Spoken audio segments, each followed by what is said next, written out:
I hit the go live button. Is it live? Yes. It's tickling. Chat can enjoy the particular music selection I've made for tonight while I yell in announcements.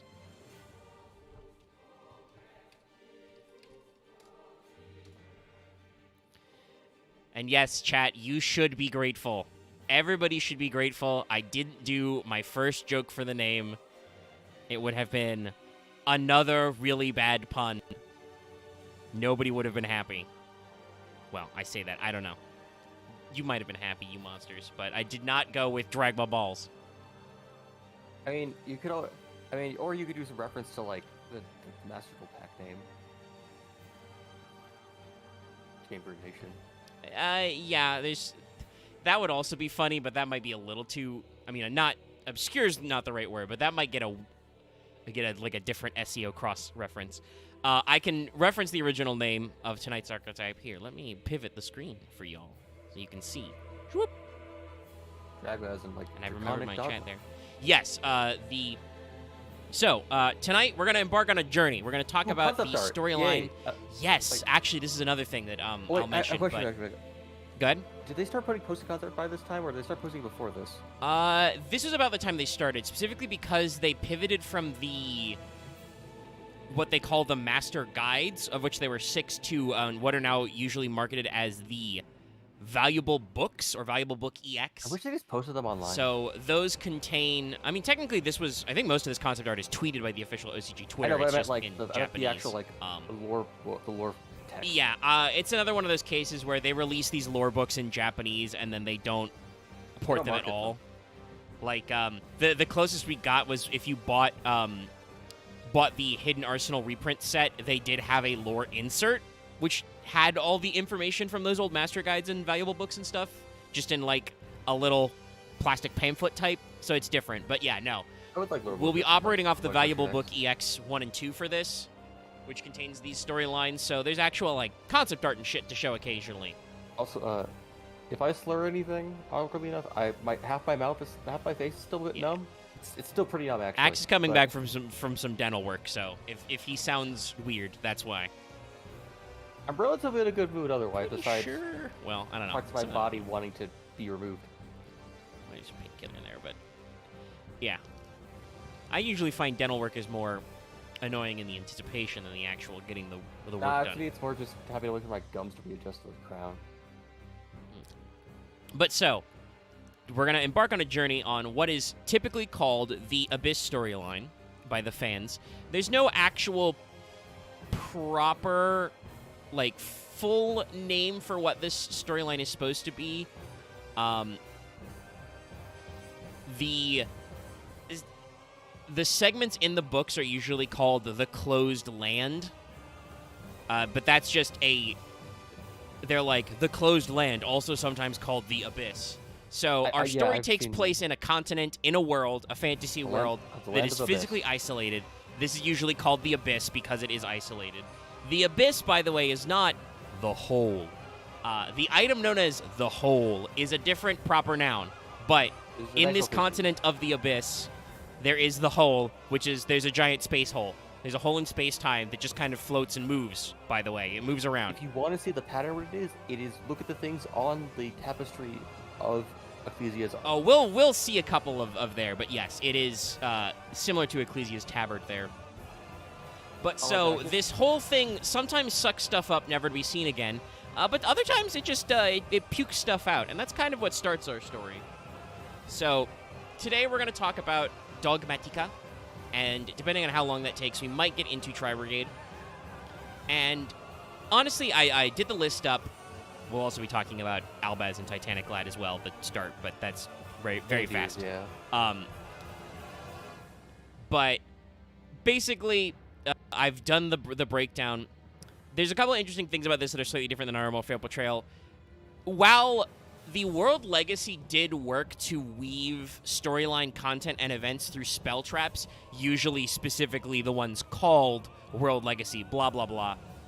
Because of that, it's a little hard to tell when certain stuff is happening, and their story structure involved a lot of, like, skips and implied work, They did a lot There's a of literal flashback time stuff, skip, too. and there's a lot of jumping around of just like they went into the forest, they got the power, then they went to where the crawlers are, they fought the crawlers. The Abyss stuff is a lot more clean cut because there are a lot more archetypes in it that require a lot more direct spell trap support. Plus, there's I think a few that are like actual flashbacks for later, but those come up way more. Well, near the yeah. end. There's some interwoven stuff here as well, but in general, we're going to show more spell traps, and actually having done the breakdown of it and the order they're released in, we're going to cover probably about 80% of the Dogmatica today. Honestly, almost all of them came out early. The main thing is there are indeed a couple of legacy support. I know it's funny to say legacy support like 2 years after an archetype comes out, but legacy support cards that are in the spell trap department, and there's one ritual monster we cannot talk about. Not because I really would call it a spoiler per se, but mostly because it would just be... No. We can't talk about Quem, though. Quem's later. That's not a Dogmatica card. Well, technically, the 4-star ritual is her. No, not yet. No, actually. We can talk about White Relic, because you'll see the line. Alright. But yeah, there's a series of progression, and it'll get a little wobbly, but we can mention White Relic and actually explain that because of the card art of Dogmatica Genesis. It actually, it's weird how it flows. I thought about it, but it works. But one of the ritual monsters, not because it's a spoiler, but we can't talk about Albaloa, because that would require me to explain At the very end. at least one entire other archetype, possibly two. Actually, it's two. Yeah, It's I think two I because also, because it he's involves also a Soul Swirl. Bestial. Bestial. There's a lot, okay? Like, there's so many things that get into that. So we're going to skip that, and we're going to skip a couple of the legacy support spells for now, and we'll come back to that later. Kind of like how we backfilled some World Legacy stuff.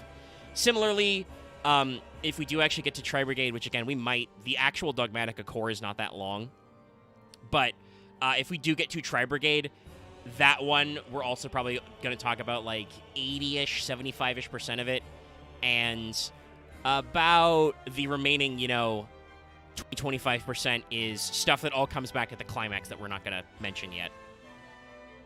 But yeah, so Dogmatica, their original name, I was mentioning this earlier, was in the OCG is Dragma.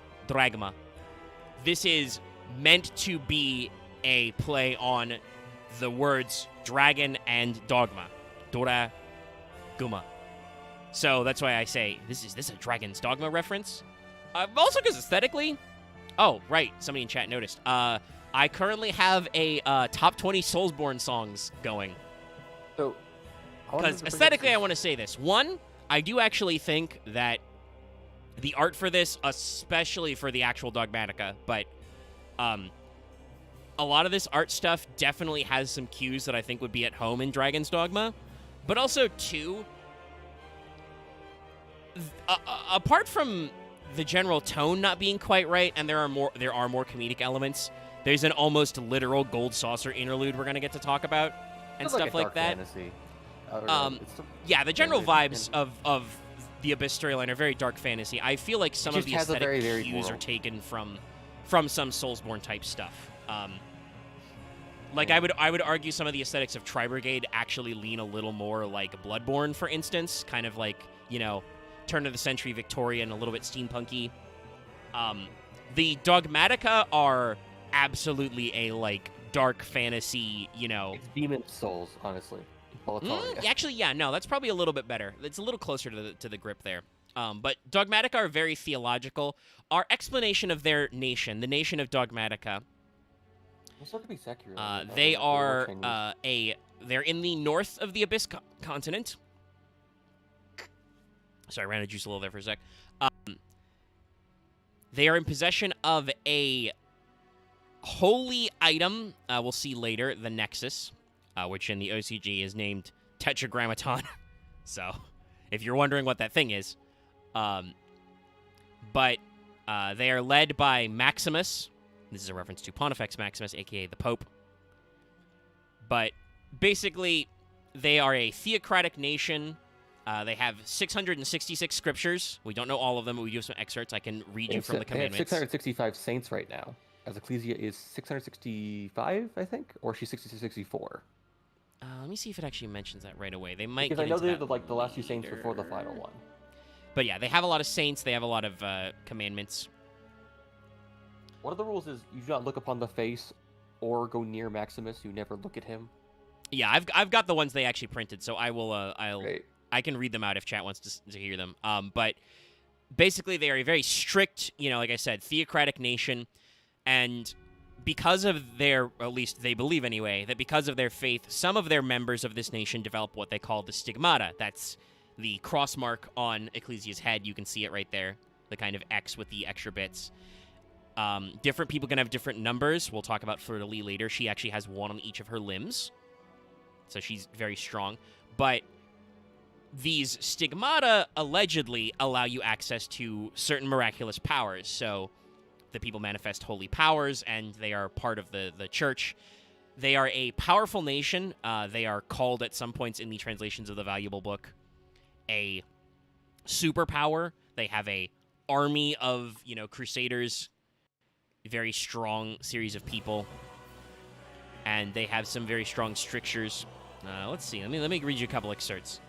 Number 1, thou shalt not turn thy back on the holy teachings of Maximus, for his magnificence is an agent of God. Yeah, you shall not utter the holy name of Maximus, for his magnificence is the agent of God. I'm not going to repeat that everywhere. Thou shalt not lay eyes on Maximus. Thou shalt not touch Maximus. Thou shalt not refuse a blessing by Maximus. You shall not point or walk ahead of Maximus. That's 6 and 7. So it's kind of funny that their first, 7 commandments are just like, hey, don't fuck with Maximus.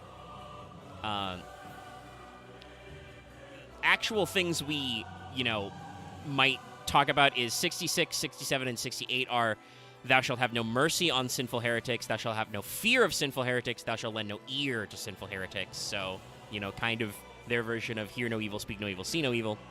And the 666, the last commandment, when the day of gospel comes, or arrives, technically is how the translation is given, thy holy stigma shall illuminate, bringing all lost lambs to heaven as children of God once more. So they have the rapture built in. Once the Ancient One is awoken, and all souls become those of demons, we shall ascend to those of power beyond human comprehension, etc., etc., etc. Yeah. There's a lot of stuff going on. And some of that we won't explore tonight, because that's later stuff. But basically, Dogmatica are a big, scary, theocratic nation. They are against, heresy and stuff. And what that practically turns is they are a very interesting, I would argue, anti-meta archetype. So this is another case where, unlike a lot of our Hidden Arsenal stuff, or even some of the early World Legacy stuff, almost all of the Abyss storyline archetypes have been meta in some form. I think the only one who haven't broken out is poor Ice Jades. They also all have a specific summoning type, funnily enough. Yes, they are also very heavily integrated into certain extra deck obviously, Link, I should say this, right? They're into tribute.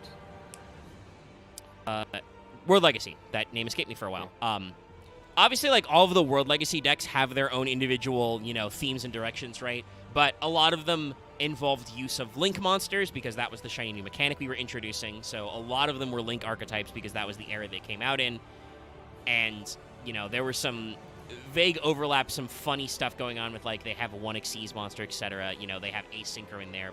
But it's mostly Link climbing stuff or main deck stuff.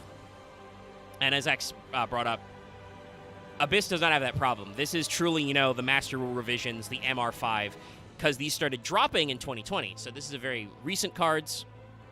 Yeah, I know. I'm not playing Dragon's Dogma music, but we are listening to Sin the Slumbering Dragon right now. Oh yeah, I guess now you've given me an opening to say a thing once.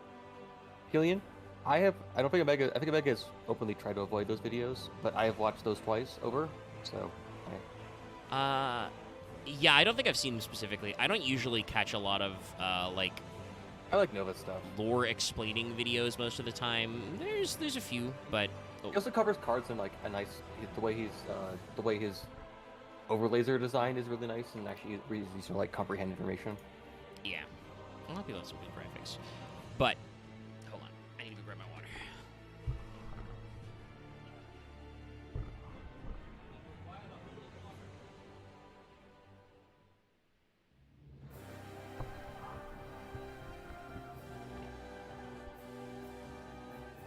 so that I might moisten the holy pipes. Okay. I mean, I can read some of your notes. But please. yeah, so, what I was saying before, brief break there. Also, Loth has popped, but he's still muted. He's working. I'm consuming chocolate. Oh, hey, okay. All right, let's hear. But what I was going to say was, like I said, nearly every archetype in this collection has their own distinct mechanics and their distinct lines. I'm not going to say, there's no overlap, because there is actually some overlap. Obviously, Albaz himself is fusion-based and gets into stuff, and there are a couple of different ones that kind of follow that super type, that loops back into both Branded and Despia, which are technically separate, though a lot of people do run Branded Despia.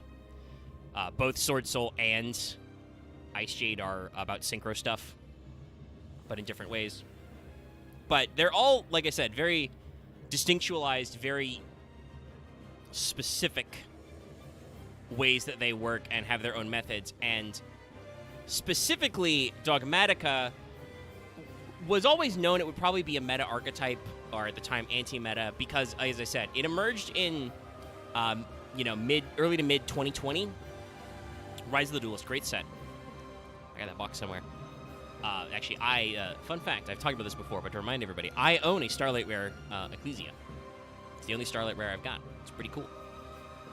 But, anyway, the Dogmatica came out at an interesting time. It was fresh on the new Master Duel rotation, and they are part of an anti-meta strategy that became very cutting-edge meta. Because somebody pointed out in chat earlier, they hate the extra deck. That's their mechanic, is extra deck bad. So a lot of them have the ability to negate effective monsters from the extra deck, send from extra deck, summon if you have extra deck monsters, etc. So it positioned them at a really useful time in Yu-Gi-Oh! And you still occasionally see cards like regular Ecclesia or even sometimes Fleur-de-Lis run in other decks as an option. They've got some very interesting spell trap support that reinteracts with stuff. Go ahead, Law. Yeah, considering how much they hate the extra deck, it's a new wave of Shaddoll, because that hated extra decks, so... Yeah, Shaddolls were good against special summoning, and so, the top meta deck that this took the form of was Invoked Shaddol Dogmatica. Because around this time, there was a new Shaddol structure deck, and I think some Invoked stuff got reprinted in that, but also it's just a good generic extra deck type, because there were no big Dogmatica extra deck monsters on their own, and in fact, there are still none, barring a couple of interesting Albaz fusions. They still don't really go into the extra deck on their own. So you could run any extra deck package you liked, and Shaddol and Invoke became the popular one for that because of the way those resource loops work, and because cards like Shaddol Construct, which requires a light monster, spoiler, all of the Dogmaticas are light spellcasters. I know we haven't shown any yet, but they are. You got a lot of really good synergy and made a very potent deck that lasted probably until, I think there may have been a couple of shifts in what cards were legal where. I don't know where Instant Fusion was at this time. But also... Good? Sorry, just one of the big things you'd see with this deck is, hey, you're gonna make an extra deck, Mechaba and other nonsense to basically shut you down. Mm-hmm. Yeah, Mechaba also requires lights, very easy with an Invoke, so another very easy target to make. So you got, negates, destruction, protection, etc. The main thing I think is just, like I said, naturally phased out as we moved on to new cards, and one of the cards that, one of the sets which became relevant may be the next one we talk about, because we've been preambling on this and explaining stuff for like 20 minutes, so we'll see if we get to try things on the concept art, but I haven't gotten a chance yet. Well, no, we're not, because we're just gonna show Ecclesia eventually. Oh, we need to start talking about cards, Axe. Okay, but there's like 5 things to bring up. No? Then bring them up when we talk about Ecclesia. Like, there's the whole thing about, like, the sigil with, like, the... Yeah, her hammer. Okay, yeah. That's No. We'll talk about that when we talk about Nexus. I was wondering to think of it, like, they never bring it up the longest time, that, like, I never noticed that they literally do a whole thing, they mix the sigil of the whole with prayer in, like, the diamond. I mean, well, the sigil is everywhere. we'll Yeah, but when they I don't- show these they cards never- blown up, we'll talk about it. Well, they never put the part where it's actually like a prayer hand. Axe, you doing a thing again? Axe, do you want to talk about one thing tonight, or do you want to talk about like 24 things? Because we need to move on. There's a lot of cards. All right, I take your Okay. silences. You have no. It's strong because feelings it's like I'm altogether. just not gonna start like you're just gonna be angry about it. So whatever. I mean, if you want to fight, we could turn the stream into we fight. But I'm asking you, what do you want? There were just like some things to mention, and like we moved on. It was just like I never got to say it. Whatever. Like Anyway, start what I was preparing. gonna say was that if we get to it, which I don't know if we will, because Nadir Servant got hit. That's what happened. That made it a lot simpler. That's what they did. They limited out the accessibility. Well, actually, that's the card to start with anyway. So I'll pull that one up. But what I was gonna say was, if we get to it, we will talk about Tri-Brigade, which was the next meta deck for a while, until some of that got limited. Technically, Bird Up was the most popular variant, but there were several Tri-Brigade variations out there. Here comes a Fleur. What was that? Is there concept for Fleur? For Fleur-de-lis. Fleur-de-lis, yes, I'm pretty sure. Okay. Yeah. It doesn't actually. It's funny. It doesn't actually show her with her hat off, though. It's just her armor. You'll see that a bunch later. Well, yeah. Fun fact, Fleur-de-lis is also a saint. Like I said, she's got the stigma on each of her limbs. She possesses 3 relics: the armor, the shield, and the sword. It's like one of the strongest saints since the first one. Probably. I Okay. think they made a big deal about that. How like she's strong enough to. It was technically in the thumbnail, but I will pull up the card art for Nadir Servant again. You can see it better because this is going to kickstart us. Because this is the thing that starts the story. Kind of, actually, technically, some of the Tri-Brigade stuff kind of backports. There's some other stuff going on, but we didn't know about that. So, this is Nadir Servant. You can see pictured here, 1, Ecclesia, and 2, Fleur-de-lis from behind with her hat off. Also, 3, you can see a big fuck you dragon. Coming out of a hole. Yes, he's coming out of the hole. That's what the hole looks like. It's up there. There's not really a lot to say about this generally, other than fairly solid art design. There's like, little crows in the background. You can see the spires. Great use of lighting and shading, combining, this big overcast cloud with the god rays, but also, hey, giant fuck you dragon. Music's a little loud for me, so I'll dial that back a sec. But yeah, so this is Nadir Servant. Interestingly enough, since this is the one that did get hit, not a, strictly speaking, a archetype card, but a very powerful search effect.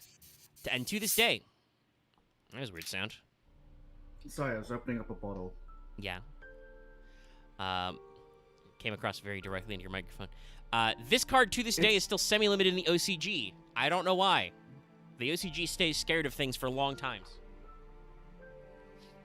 These motherfuckers still haven't limited all the Ishizu cards, but Nadir Servant, that's got to stay at 2.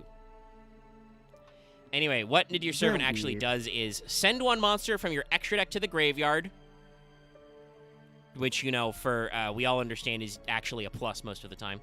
Add a Dogmatica monster or Fallen of Albaz from your deck or graveyard to your hand that has attack less than or equal to the sent monster. And for the rest of this turn, you can't special summon from the extra deck. You can only activate Nadir Servant once per turn.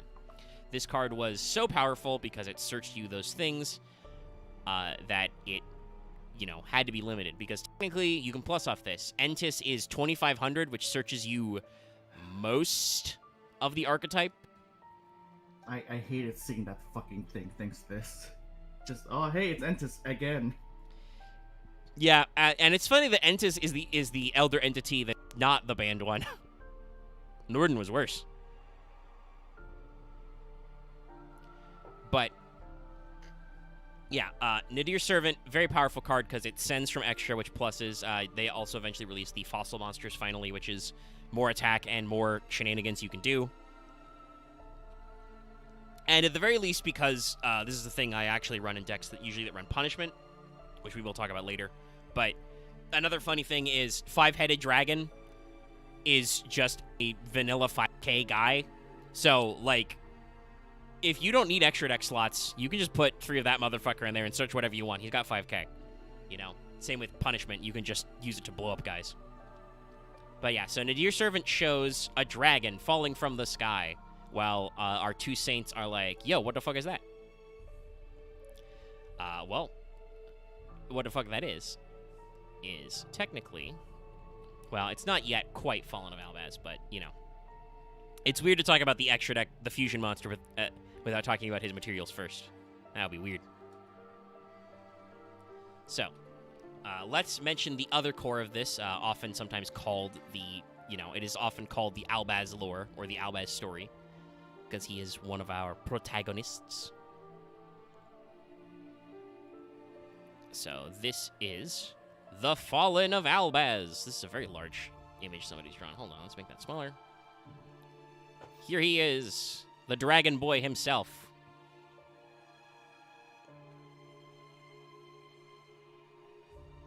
Oh, yeah, he's got let's see, he's got markings on like his hands and his chest, yeah, and his head. Yeah, and he's got a little So fang. we He's can got only some assume facial. that with the background and everything, he came out of the portal as well? No, he was the dragon. The dragon turned into him. I'll show Oh. exactly how this works later, but yes, that giant fuck you dragon was Albaz. That's Albaz's special power, to become become like 12 different fuck you dragons. Why do you think he's super poly on legs? He merges of things and becomes different things. This is true. It's a slight spoiler because we didn't talk about that yet, but yes. I know about that part. I was just like, oh, he also came out of the portal. Like, no, he was the thing. I'm like, oh, okay, that makes sense. Yeah, he was the dragon. Also, But the interesting bit that I don't think has ever been like overly covered, or like been followed up on, but his outfit is also covered in memorabilia in the shape of the fissure, the hole. yes, and I think when we do get to talking about Aluber the Boober of Duber, that we may actually be able to wrap that back around, but I think there is a strong implication. I mean, there's no implication. It is known that there's another dimension on the other side of the hole, but it seems to imply that wherever Albaz was from on the other side has their own special relationship with the hole.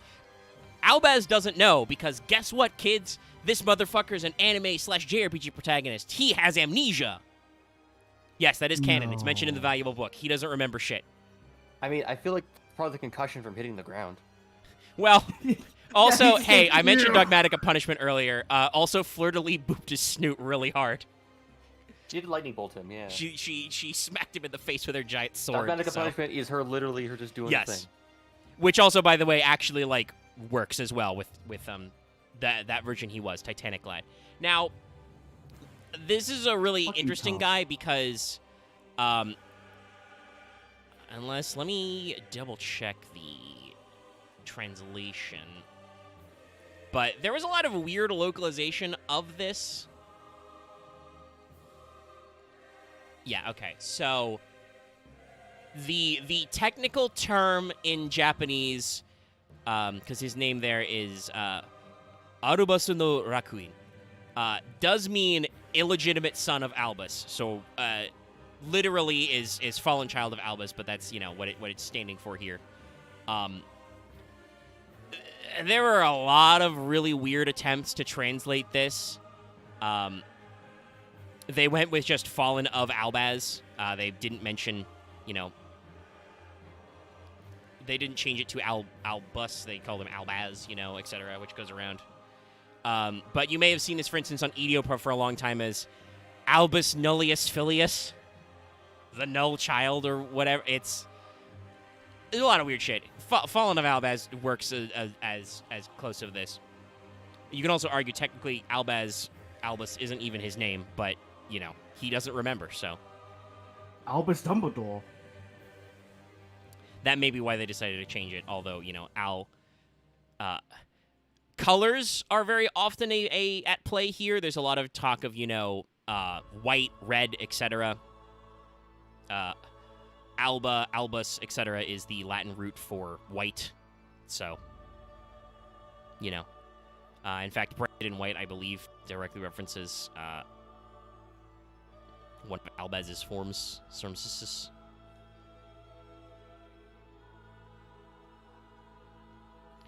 But yeah, so this is our protagonist, Fallen of Albaz. He looks like a typical wayfish, scruffy anime boy protagonist. He's got, you know, like the good. The random hole in his pants. He's got a rip. Is it a rip? I had to look closely. It doesn't look like a rip. And it's not.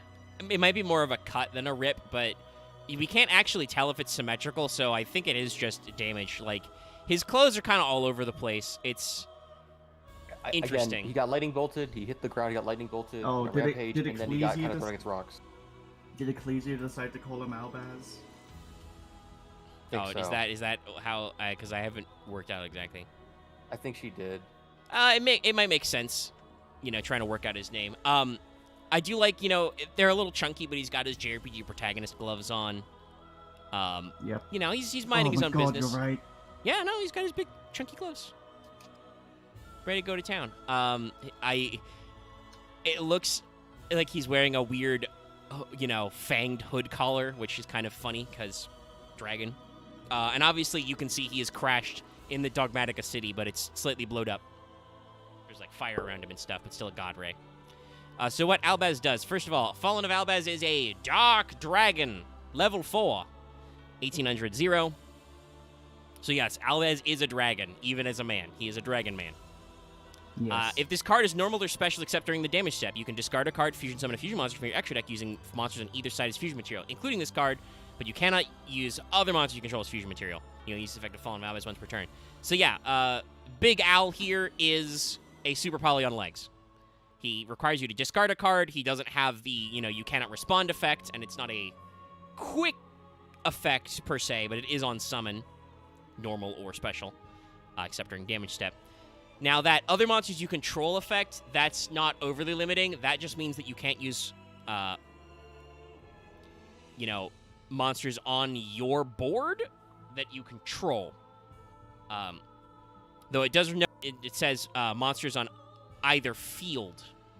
So it's a little interesting, and it feels a little redundant. I guess because they need to make sure that you have to use at least one Albaz. But basically, he's a super poly. You can't use your own onboard materials for him. But you can use enemy materials. Obviously, he's dark, so, like, Starving Venom was super common. Especially because they only came out with one material that required Fallen of Albaz. But later, you'll notice that as we go through these guys, they start to actually, you know, come up with different effects that they could be. There's been plenty of times I'm like, man, I've got the advantage here, and then I see they bring out Albaz as the only monster, and I go, hey, your only monster? Our only monster, and just make Starving Venom to kick my shit in. Like, no! Yeah. He's a good disposally tool. Alright. And then... Don't say he's the Dragonborn, filthy casual. He's a Dragonborn. As in, like, he's a dragon so this boy. is the first dragon form of Albaz we saw. This was what emerged from the hole. The big fuck you dragon himself. This is, in English, Titanic Lad the Ash Dragon. In Japanese, this was Kaijin Ryu Bastardo. Literally, Bastard the Incineration Dragon. Obviously, you can see that was not okay in a children's card game in America. Sometimes I think we are a little too infantilized, but... Bastard, I think they mean bastard as in, like, the colloquial thing, as in, like... I mean, they used it in something. English, so... Yeah. No, no. The colloquial for bastard is just, you're a fucker. The literal translation of bastard is, you are an illegitimate child, which is, I'm sure, what they were going for. But also, this is a Japanese thing, and it's written bastardo. I'm sure they meant it to be, like, edgy and funny. Like, it's a little tryhard. Look at this boy, I do appreciate the dumb lava spikes and wing membranes. You haven't really missed anything, Zed. We talked for a long time about the foundation of The this, lore- and we haven't even talked about setting, yeah. Dogmaticas. We're just on Titanic. Honestly, when you bring, like, I think about it earlier, it reminds me of just like actually like Berserk with like Guts or Gutsu yeah. kind of thing. And honestly, that is probably kind of the that's probably kind of the tone we're going for here with a lot of these names and Souls appearances. And shit like that, yeah. Which is all Berserk inspired. So I do like, Loth mentioned it, the lava spikes. Like, he's got these bright red glowing spikes. He's got this armor on his body. I don't actually, let me double check if they mention this in the valuable book. Because, fun fact, if we actually do get down to, no, okay, Titanic Clad I don't think is actually directly explained. If we do get through Tri-Brigade to the other version, our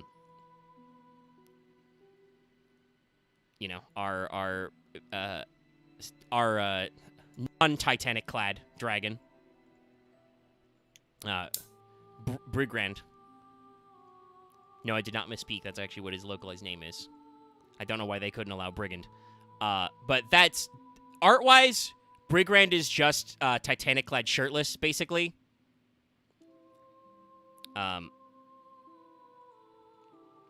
But in general, the Titanic clad form is his original, armored form that came out of the hole. And yeah, he's an armored dragon. He's a dragony armored. And honestly, I think Titanic clad is still a pretty normally used one. Who clicking? Sorry, that's me. There was a toenail annoying me. But Titanic clad the Ash Dragon is I'll be right back. Okay. He's being right back. Titanic clad the Ash Dragon is a Dark Dragon Fusion, level 8, 2500 attack, 2k defense. So, funnily enough, not that you can actually send Fleur-de-Lis, as it were, off punishment, but Fleur-de-Lis does beat Titanic clad, so it's funny. His materials are 1 Fallen of Albaz plus 1 monster with 2500 or more attack. So this was, again, still a decently useful target for your Albaz Fusion, because it lets you suck up just any large monster. Gains attack equal to the combined original levels of the monsters used for its fusion summon times 100, so it's gaining at least 400 attack.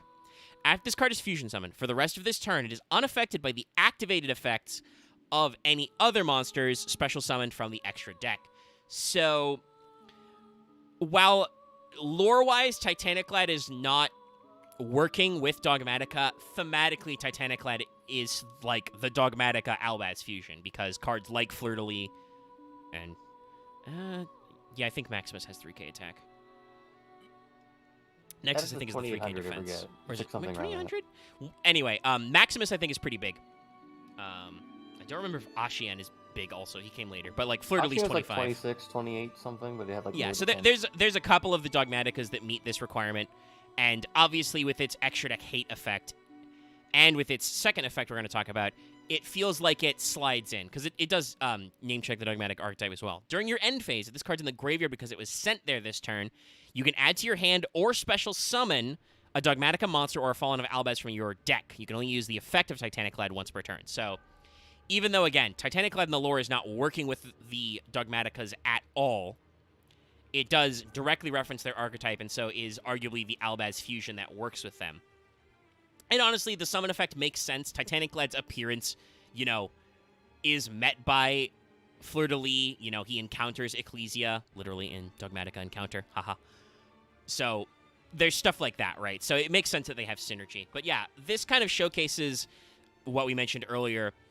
Albaz literally has the power to fuse with things.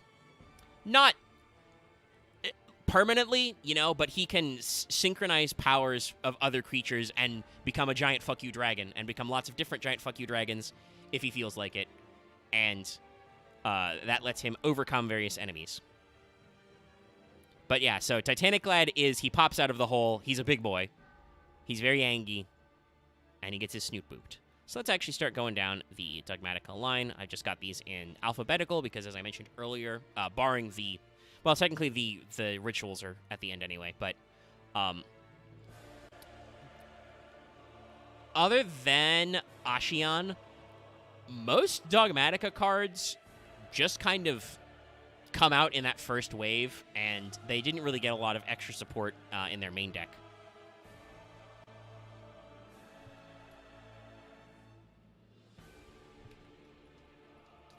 Oh boy, watch Omega half. There it is. All right, with the A. Oh, also something to note. Albaz has pointy elf ears as well. So does our next guy up here. Actually, no, that might be his headdress. It's hard to tell. He's got really long hair. But let me shrink him down. This is Dogmatica Aiden, the Enlightened. He is a scholar main, obviously. He's a clergyman.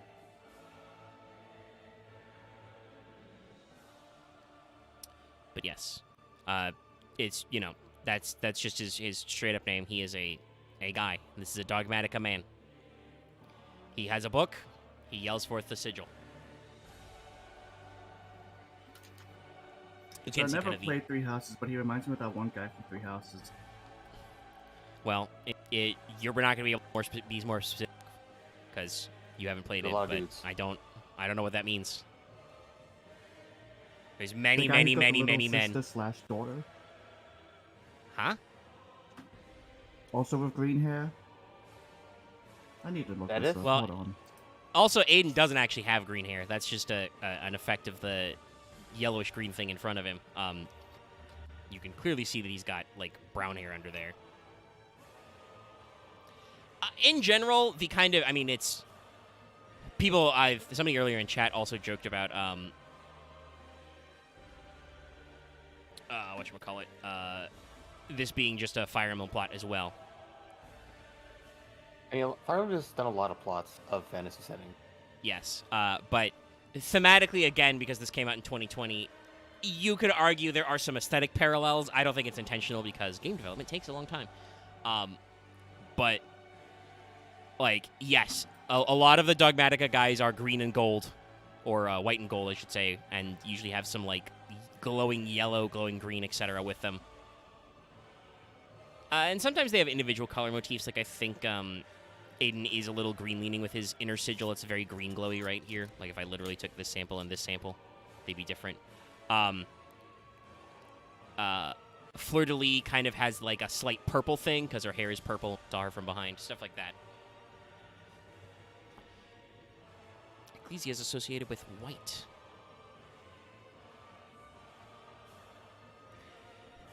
Well, yeah, as you said, Chris Edward in chat, Albaz has amnesia, so yes, he is definitely where the fuck am I? What am I doing? But so, yeah, Aiden looks like a generic anime churchman, I think is what I'm trying to say. And I won't pontificate any further on that, because I felt like we got in the weeds with that one. Aiden is a pretty simple card. He's a level 4 light spellcaster, 1,000 attack, 1,800 defense. Can't be destroyed by battle with a monster special summoned from the extra deck. You only use each of the following effects of Aiden the Enlightened once per turn. If a monster special from the extra deck is on the field, you can special summon this card. If this card on the field is destroyed by battle or card effect, you can special summon a Dogmatica monster from your deck, except the Enlightened. So, in an actual Dogmatica deck, Aiden's pretty standard. He has a free special summon extension if your opponent has something from the extra deck. And, the Light Sworns are real, the Dogmaticas are fake, so... Dogmatica is literally a pyramid scheme, so we'll explain that one a little bit more later, but yeah, I think that kind of, makes it not a difficult question to answer there, Filthy Casual, but... Aiden is a pretty normal. He has their free special summon extension if your opponent has a card. If he's destroyed somehow, you get to summon from deck. So, and it's any Dogmatica, by the way. So, basically, he's a good... If you're playing a pure Dogmatica deck, he's a good filler. I think he and Theo were usually cut for hybrid decks because you would run the other engines in their place. But, still. And now, technically, we're going to talk about the one guy who came out in the second wave. Because I'm going to talk about Ashion. But this does let us bring up a interesting thing about the way these guys are named. Most of the Dogmatica characters have titles or epithets, for lack of a better word. You know, Aiden, the Enlightened, Theo, the Iron Punch, Ecclesia, the Virtuous, Fleur-de-Lis, the Knighted, etc. Those that don't are Nexus, a.k.a. the Tetragrammaton, the giant god statue, Ashion and Maximus. Gee, I wonder why. Also, you don't ever get to see their face. But yeah, this is Dogmatica Ashion. I think we've always known... Quickly, I posted it in Portrayal. Yeah, it was Seth.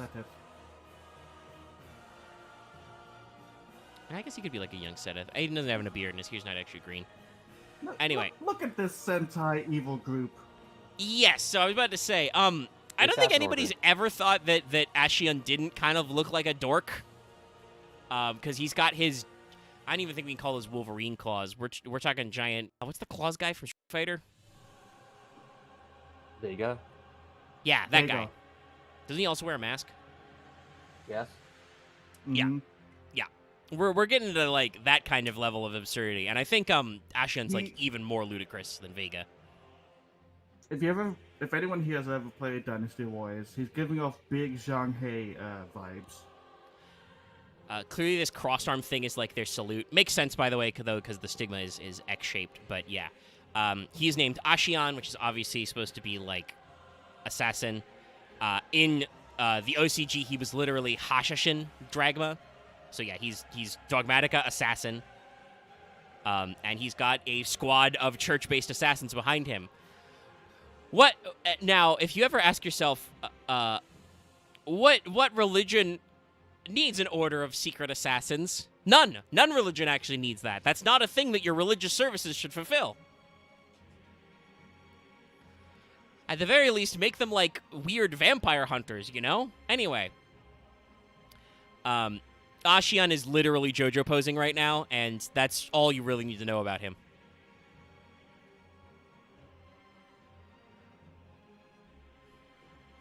I see my compatriots have no further notes. So, Dogmatic Ashion is a light spellcaster level 8. I'm sorry, I'm getting distracted. The people finally responded to my email about the wrong order yesterday. I made you threw that one out. Well, you got the wrong order. It was, like, really wrong.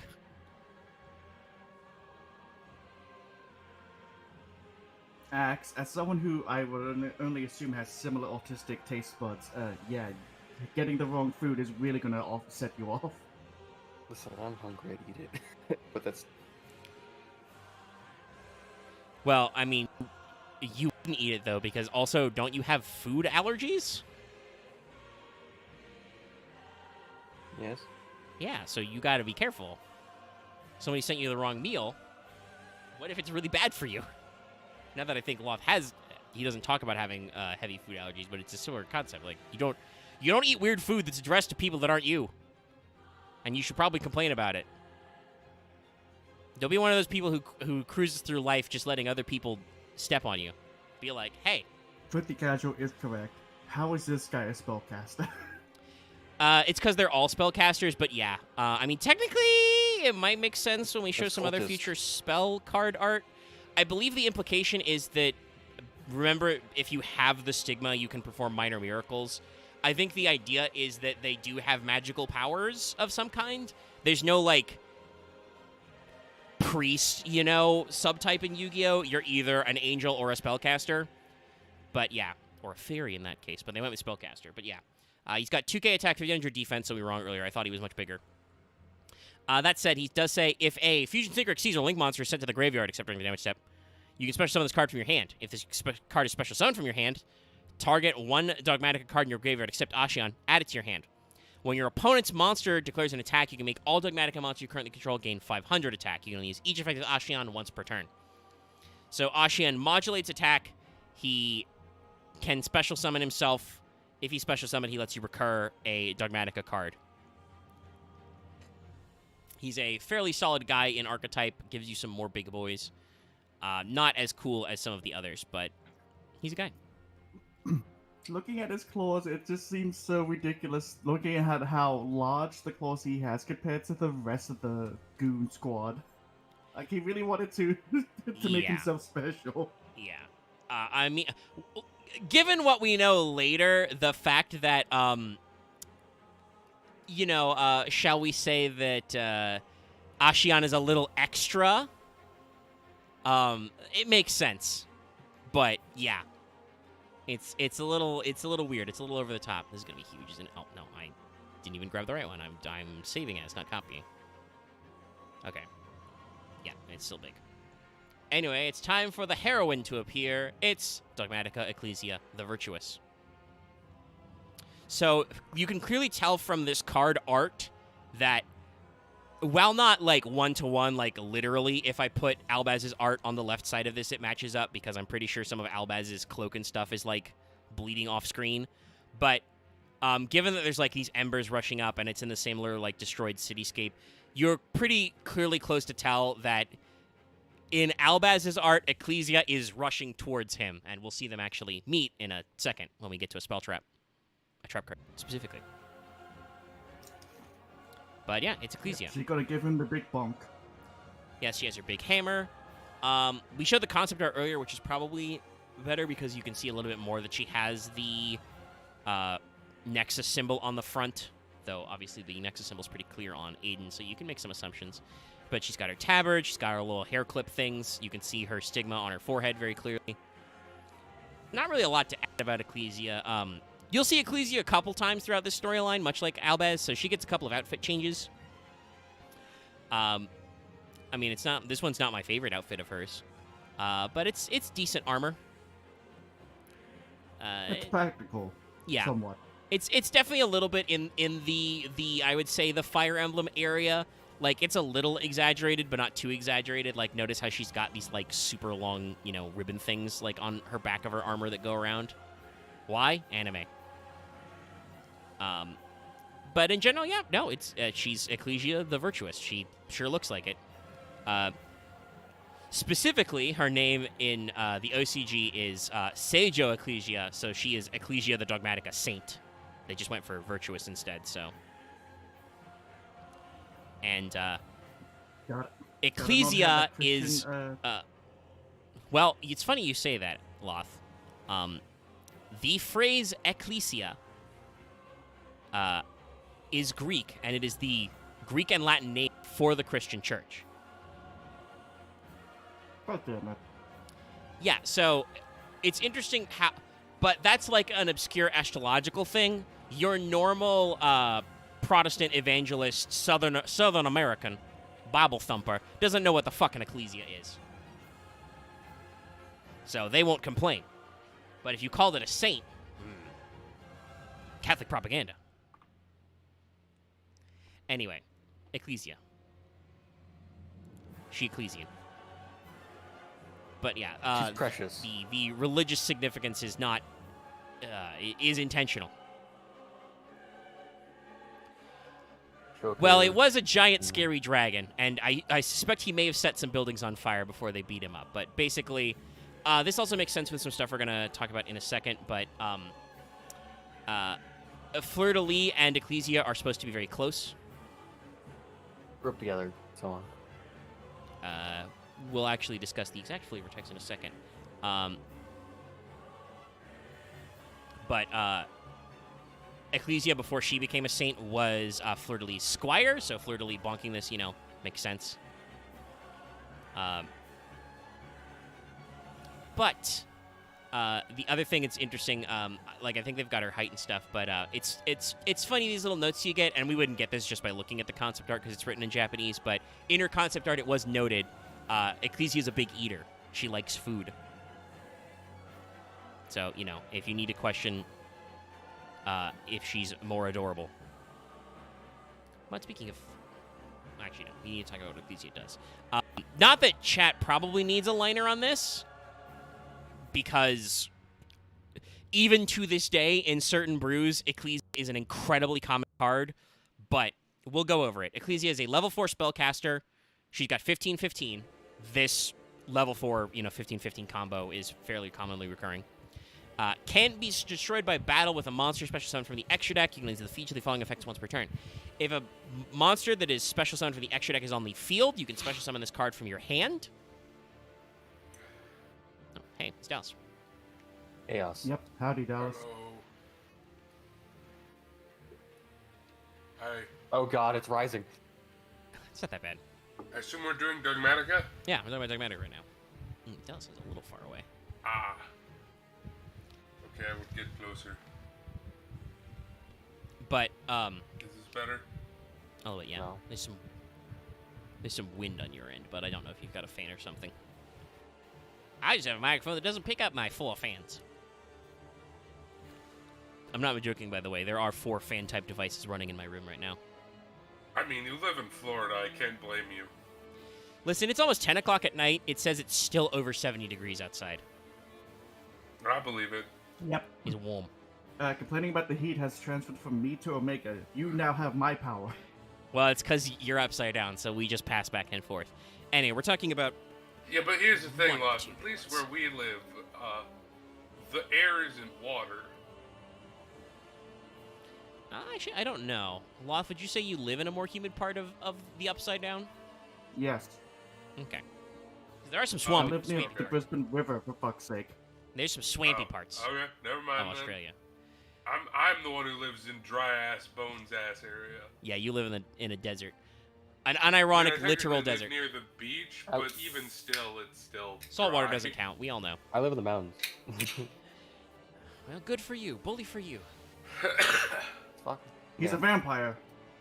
Anyway, we're talking about, I think, one of the big ones. Ecclesia. She has 2 effects. Or maybe it's... Anyway, you only use I each would of her argue effects the once per turn. biggest one. It certainly has had the most life out of all the, at least non-spell trap Dogmatica cards. Because she keeps Well, showing yeah, up. because it's part of the spell. Like, I don't know if you've mentioned the overall archetype. We've discussed this yes. stuff. So I'll say this: Dogmatica is probably in my top 3 Yu-Gi-Oh archetypes. Shocking nobody.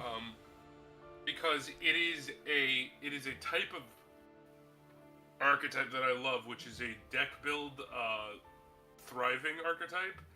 As in, you can put this engine in so many things. It's so silly. Yes, I did I've mention played earlier that, Dogmatica like... Cyberdark. I've played Dogmatica Ancient Warrior. Like, I've I played- was just going in alphabetical earlier, so I mentioned cards like Aiden and Ashion. Like, Aiden's a decent card in Engine, like in Archetype, but the fact that these cards are so flexible, you probably didn't see him played a super hell of a lot because you can put Dogmatic in so much stuff. Obviously, the big meta one was Shaddoll Invoke Dogmatica, but Well, there are there's so many 3 hybrids. big main deck monsters, and I think you've probably only we'll gone get to over them. Ecclesia. Yeah, because we're going in alphabetical. And I haven't actually said what Ecclesia's full Yeah. effect is to explain why she's good. You can special her if there's an extra deck monster on the field.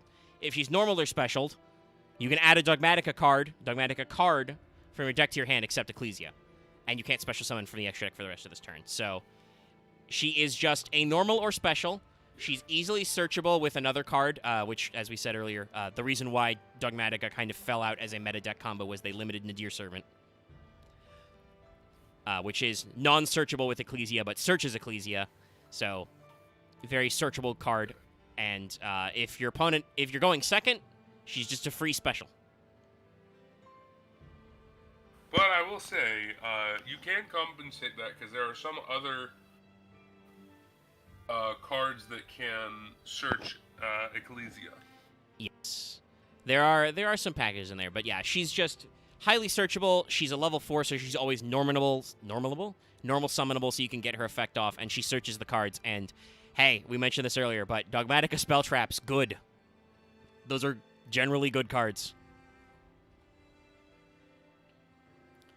So let us pull up our next Yeah. card art and talk about one of the other big ones, I'm pretty sure. Definitely one of the popular ones at the start. It's Is Fleur-de-Lis. Fleur? Yeah, Fleur de Lis. You're correct. He is one of the other big ones. She. E. It's definitely a woman. We actually see her without the helmet in some art. Also, you see her without the armor entirely later. But yeah, it can be a little hard to tell in her card art, though she does have a slightly feminine breast-hip ratio.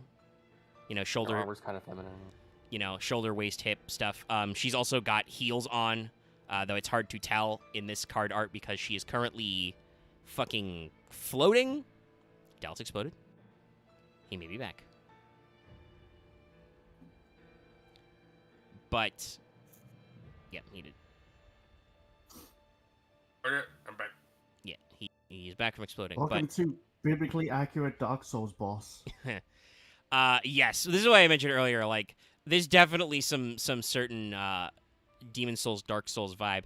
I think, not that Fleur-de-Lis is literally giant, but she is I mean, we saw her in Nid to Your Servant. She's at least a head taller than Ecclesia, possibly more. She's got giant heels, right? She looks like that one boss from Dark Souls 2, actually. The one you fight in the Giant's Keep, with the shield and the sword. The Pursuer? Yeah, thank you. Yeah. Yeah, she looks Is like the this Pursuer. too easy for you? Well, chat might God, get that guy was an asshole. chat might not get that one, but you should watch Happy Souls, chat. Anyway, yeah, Fleur-de-Lis Every time I go definitely. back, there's new comments about like, hey guys, I've come to rewatch this again. But Fleur-de-Lis definitely has those vibes. I mentioned this earlier. It was explained in the valuable book. Fleur-de-Lis the Knighted has stigma on each of her 4 limbs. So I assume leg, arm. And this makes her very powerful. She is the commander of the Dogmatica Knights. So she is their military commander, the Knight Commander, if you will. And she is in possession of 3 relics: the armor, the shield, and the big sword. This may be relevant later. Yeah, fucking... Oh, it's Licky posting a Cronus. Yeah, I was just like, wait, I'm gonna ping. He's like, huh?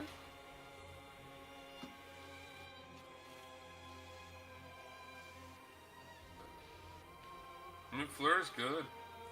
Yeah. It's a good art. They've got the literal god rays backlighting her. Very interesting. There's something about the fact that, like, either she's doing a elemental hero Captain Gold right now, or she's literally fucking floating. I'm also, I like the, like, horned halo look she's got on her armor. Yeah. It's also not quite literal, but she's got, The like, sword- the purity seal type shit. Yellow? The sword hilt? I think that's the correct way. The Yeah. sword hilt or whatever is holding the metal looks dope as fuck. Yeah. So this is a The pretty shield well looks wonky though. Yeah, it's got like a transparent section, which is weird. And anyway, it's really good that they gave her a common I don't think the reprint. shield is transparent. I think it's... No, I think they're supposed to be because it's 'Cause it shaped looks like like there's a she's curvature there. It could be like hollowed out. She looks like she's making. It could be. Yeah, because if you look at her hand, she's making like she's got a. She looks like she's holding something or is ready to punch, and the shield's just kind of floating there. Oh yeah, no, the shield is definitely like floating Yeah, no, off her that's armor. What I think. That's what I think it's... But I don't think actually it's know 2 because, like I said, rings. it's drawn. I feel like the artist drew it like there's a transparent pane there, but there's really not an easy way to be sure. I don't even think that's mentioned in. Let me pull up the concept art. Regardless, this artist, paladin as fuck. Yeah. This is what paladins hope to be. I don't think we're gonna reach Tri Brigade. Well, this is why I say there's that effort. Good. Okay, Loth. Yeah, it doesn't. You're in such a hurry to get where you're going that you don't appreciate where you are. No, it's because you're here, Dallas. Wow. Kick him. Considering that you were one of the people No. making this early Well, section. let him slow. think over what he said. Yeah, I cannot, because I can't read Japanese. I can't be sure. Doesn't seem like there's any explicit markings whether or not it's transparent or just floating.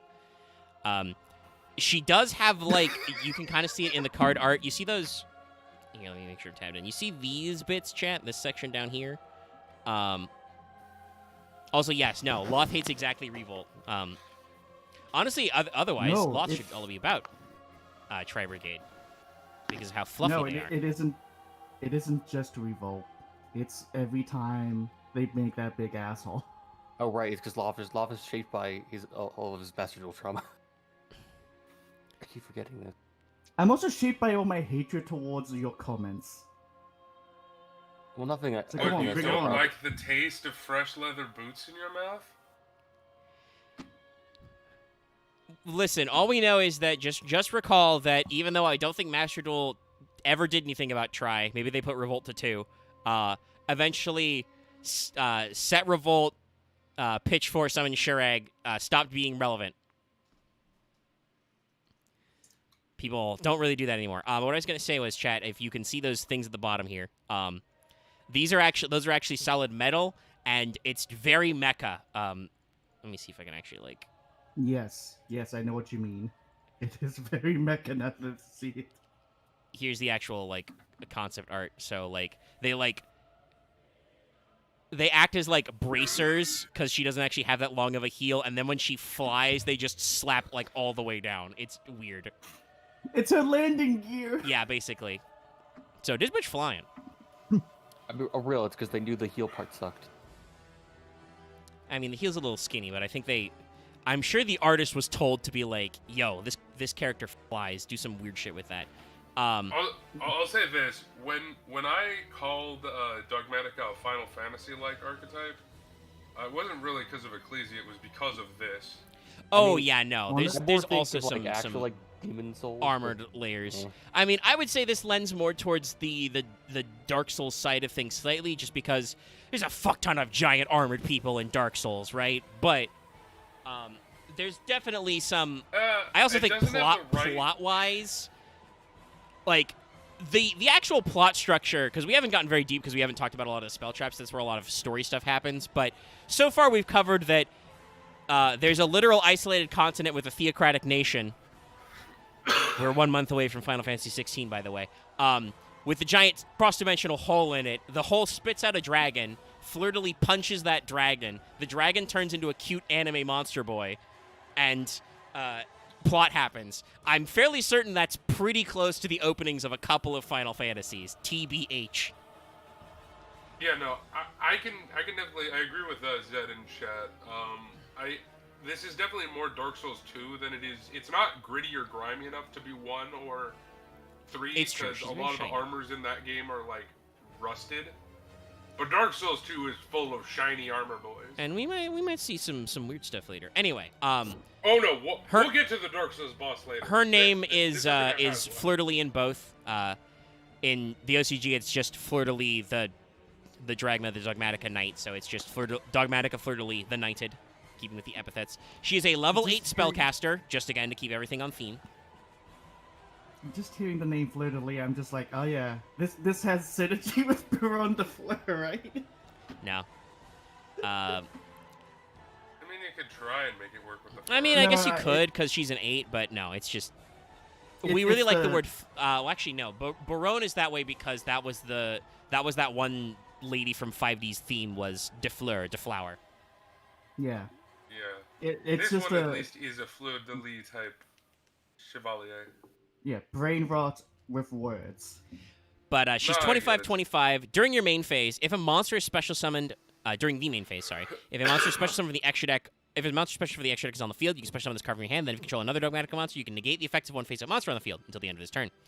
When your Dogmatica monster declares an attack, you can make all Dogmatica monsters you control currently gain 500 attack. You can only use each effective Fleur-de-lis once per turn. So this is why I mentioned earlier, Fleur-de-lis is kind of the big one. She goes very well with Ecclesia as a package, because Ecclesia is a free special if an extra deck monster is on the field, and so is Fleur-de-lis, but Fleur-de-lis gets you an additional effect if you already have a Dogmatica monster, which is you get to do a negate.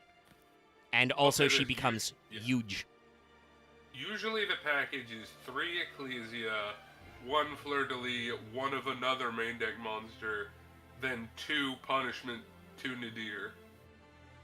Or however many Nadir is legal at the time. Yes. In the TCG is currently 3, but is 2 in the OCG, which is very funny. They are still upset about Dogmatica. All right. Well, we've been talking a little about To be him. fair, I think it was much better in the OCG. Probably. Because But- I think they were behind on certain bans just because of Yeah, it does happen sometimes. But we're going to talk about our next guy. We've mentioned him before. It's time for the big man himself. It's Maximus. And as I pointed out earlier, Maximus does not have a title. He is just Dogmatica Maximus. Technically, the Grammars This is a Dark Souls boss. Yeah. Yeah. No, there's a couple of Dark Souls bosses actually that are kind of like this. No. Technically, the Grammar's the other way around in the OCG, where he's Maximus Dragma. But yeah, he's Maximus. This is a reference to the concept of Pontifex Maximus, which is just another name for the Pope. So this is the Dogmatica Pope. This guy, I mean, Dogma Pope. I don't think he's femboy enough to be that one Dark Souls boss. It's true. He's not a whichever version of Gwen that was. Gwendolyn? Yeah. There's a couple in there. No, Gwendolyn is the femboy yeah, one. no, this is definitely more Pontiff Sullivan type. Yeah, I was like, he just needs 2 fucking lightsabers and he'll just be Pontiff Sullivan. I mean, he's doing something weird with his hands, where he has kind of like marks of the hole on them, because those are not God, stigmas. fuck that boss. But yeah, he's doing the cross symbol like we saw with Ashian, which again is probably like their weird religious salute is the cross X hands. You'll notice, oddly enough, most of our boys in Dogmatica are just white and gold, possibly with a little bit of a different color highlight, like silver. This guy very prominently has black as a third color. I wonder. And some purple. Also purple. He's also got purple hands. Yeah, that's weird. Also, there is, once again, much like there's no earthly reason for your religious order to possess assassins. That's just not a thing you need out of religion. There's no reason for your pope to have Bugle's hands. Okay? There are some exceptions to that, I would say. No. If you have, like, secret vampire hunters, that's a different thing. But remember that Ashian's name in the OCG is Hashashin Dogmatica, or Hashashin Dragma. I even know assassins. Like, what if you're in a theocracy? Well, Is I your mean... religious order easier government? Yes, I guess in that case that is correct in what their function is, but still, it's just one of those things where I'm like, I don't like it. But yes, no, you do not need the bugle snack fingers that this guy has. Yeah, no, that's a bit of a tip-off, is the fucking spike fingers with the purple patterns on them. Keeping in mind that the first 7 commandments of the Dogmatica religion are just things you're not allowed to do to Maximus, like don't touch him, don't walk in front of him, don't look at his face, don't interrupt him. You must not find out he's just a demon puppet. Subtle they are not. Yeah. I mean, and I think we all knew, because this guy was right there in Rise. I think we all knew looking at this man, he's not okay. They immediately ordered Albaz to be killed. Well, I mean, it was a giant scary dragon that fell from the sky, but that's... To be fair, remember, I'm Commandment if 60... dragon just showed up in my city, I would probably just be like... Commandment 65 someone shoot is that? no mercy to heretics, which is not... That's not that weird, TBH. But yeah. Maximus is a level 8 spellcaster. He has 1,500 attack, 3k defense, so he's got a big booty. You can banish a Fusion Synchro Exceeds your Link monster from your graveyard, special summon this card from your hand. During your main phase, you can activate this effect, send 2 monsters with different names from your extra deck to the graveyard. Your opponent sends 2 monsters from their extra deck to the graveyard. You can't special summon from the extra deck for the rest of this turn. You use each effect of Maximus once per turn. A lot of people don't play this in their Dogmatica package, which I think is insane. Yeah, I feel like Maximus is good. I don't think he was popular, but keep in mind, we're playing in, like, Kashtira format right now until Konami decides to release that ban list. We still don't know. Oh, yeah, no, this is useless in that format. I mean, yes, but in the context, right, of, like, the act of... That deck is built around shit like Diabolisis sniping monsters from your opponent's extra deck. If you're playing a proper Dogmatica deck, you don't need your extra. You can absolutely use this guy to fucking... I mean, your opponent still gets to pick, but that can be a rough pick to lose 2 from your extra, you know? No, yeah, and in some decks, that's, like, board-breaking. Like, as someone who plays it, or at least a version of it, in, like, Mathmech decks, that is game over a lot of times. You need very, very specific cards in your extra sometimes. So, like, I admit I don't think he's a perfect pick all the time, but he's definitely got a use. But I always put him in if I'm building a Dogmatica something deck. Because he's good to have against a lot of matchups, and if he's not good, you can just side him out. Yeah. All right. And now we're going to talk about the Big Rock. Well, technically, I don't actually. Best spell trap in Dogmatica. Technically, I don't actually know what Nexus is supposed to be. Oh, right. They have another main deck monster. I keep forgetting. They have two main deck monsters we haven't talked about yet. We haven't talked about Theo yet either. This is actually a little small. Let me size that up. Okay, yeah, this one no one plays ever. Yeah, this was their first attempt to give them a main deck boss monster. He's 32-32. Spoilers. It wasn't really a big deal. So, you can probably guess why they have dragon in their name. You know, because this is their like big holy symbol. This is Dogmatica Nexus. In the OCG, this is Tetra Dragma, the Dogmatic Nexus. So, obviously drawing from the name of the Tetragrammaton, you know, the 4 letters of the name of God. Oh, right. I forgot their Japanese name is Dragma. Yes. I can never take that seriously because I always. Yeah, that's why I avoided that number 1 pun. We did a different reference there. It's not even the pun. It's just it keeps making me think of Dragnet. There's a lot of reasons why they changed it. Dogmatica is better because it's more direct. But this was Tetradragma, the Dogmatic Nexus, so kind of giving them the explanation there. So, again, this is, by the way, this is a spellcaster still. They made this whole archetype just spellcasters. I don't know what the Nexus is supposed to represent as a monster card, but in general, the concept is this is clearly like the symbol, the focus of their religious act is this giant statue of 2 dragons kissing over, technically their first saint, Quem. But we find that out later. But yeah, I think you get the idea what we're going for. This is the giant fucking statue behind the Pope chair kind of a thing. But apparently it does stuff, I'm gonna say, because it's got a high attack, so I assume it does something. Maybe the dragons come alive or something. They blast some It boys. does. That'd be a pretty funny Dark Souls style boss. Just walk in a room with a giant statue, and then the statue starts moving, and it's just like, fuck you. Also, I don't actually know if this dragon starts moving. There is a giant dragon hidden in the Dogmatica nature, but I'm pretty sure he's in a giant egg-shaped building. You know what it looks like? I'm gonna be real. What the fuck is the rock ritual archetype again? Megalith. Yeah, it looks like a megalith card got lost in here. Yes, it is very Megalith inspired. And that's I think why in my mind I think of him as the giant rock or the giant statue. He's just kind of there. But it's a spellcaster, it's a light, it's 32-32, like I said. Can't be normal summoned or set. Must be special summoned by its own effect. This is the way why nobody plays Nexus. You can target 4 fusion, synchro, exceeds, or link monsters in the graveyards. Special summon this card to your hand from your hand, and if you do, banish them. At the start of the damage step, this card battles a special summon monster. Destroy all of your opponent's attack position monsters, then inflict 800 damage to your opponent for each fusion, synchro, exceeds, and link monster destroyed by this effect. So, you can tell they tried to make this their initial boss monster. It came out in Rise with the first wave. The problem was, even in 2020, mid-2020 when this came out, that's way too slow.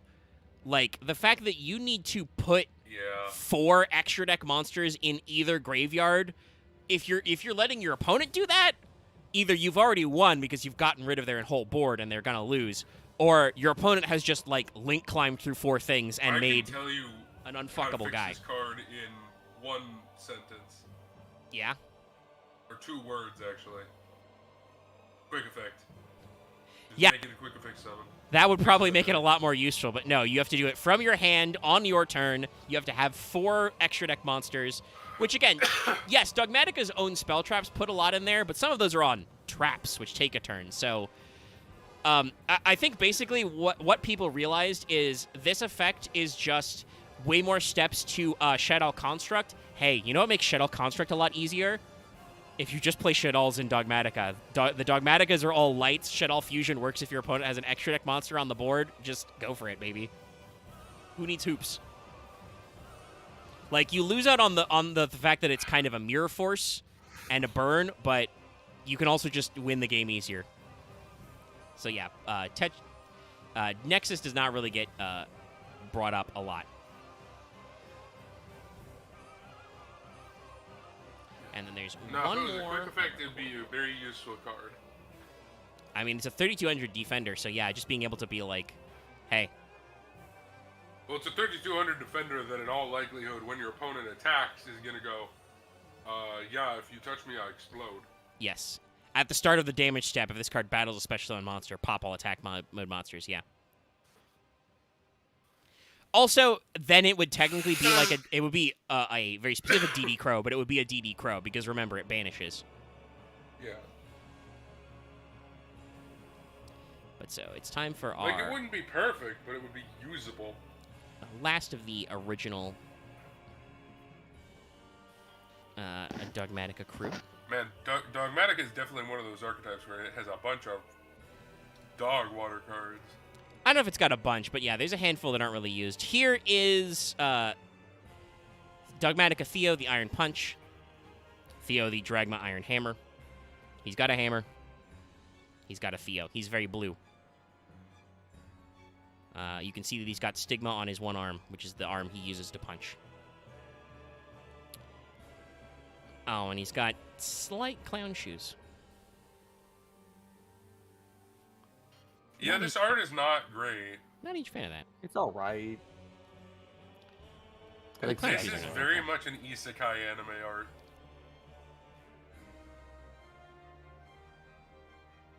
And I think he looks a lot better in the concept art. Here, let me pull that up. Oh god, yeah, no, his... Like, here's the concept art for Theo. That makes him, like, have an actual, like, normal face. His weapon is still a little goofy. Like, if you just look at the his shoes are still proportions. goofy. Yeah, and his shoes are still pointed, which is silly. But, like, we're trying. We're making a better effort. Japan, please stop doing that with shoes. It's not cool, okay? It's all over Fire Emblem and I hate it. Also, technically, one of the, most infamous bad men ever, Dio Brando has clown shoes.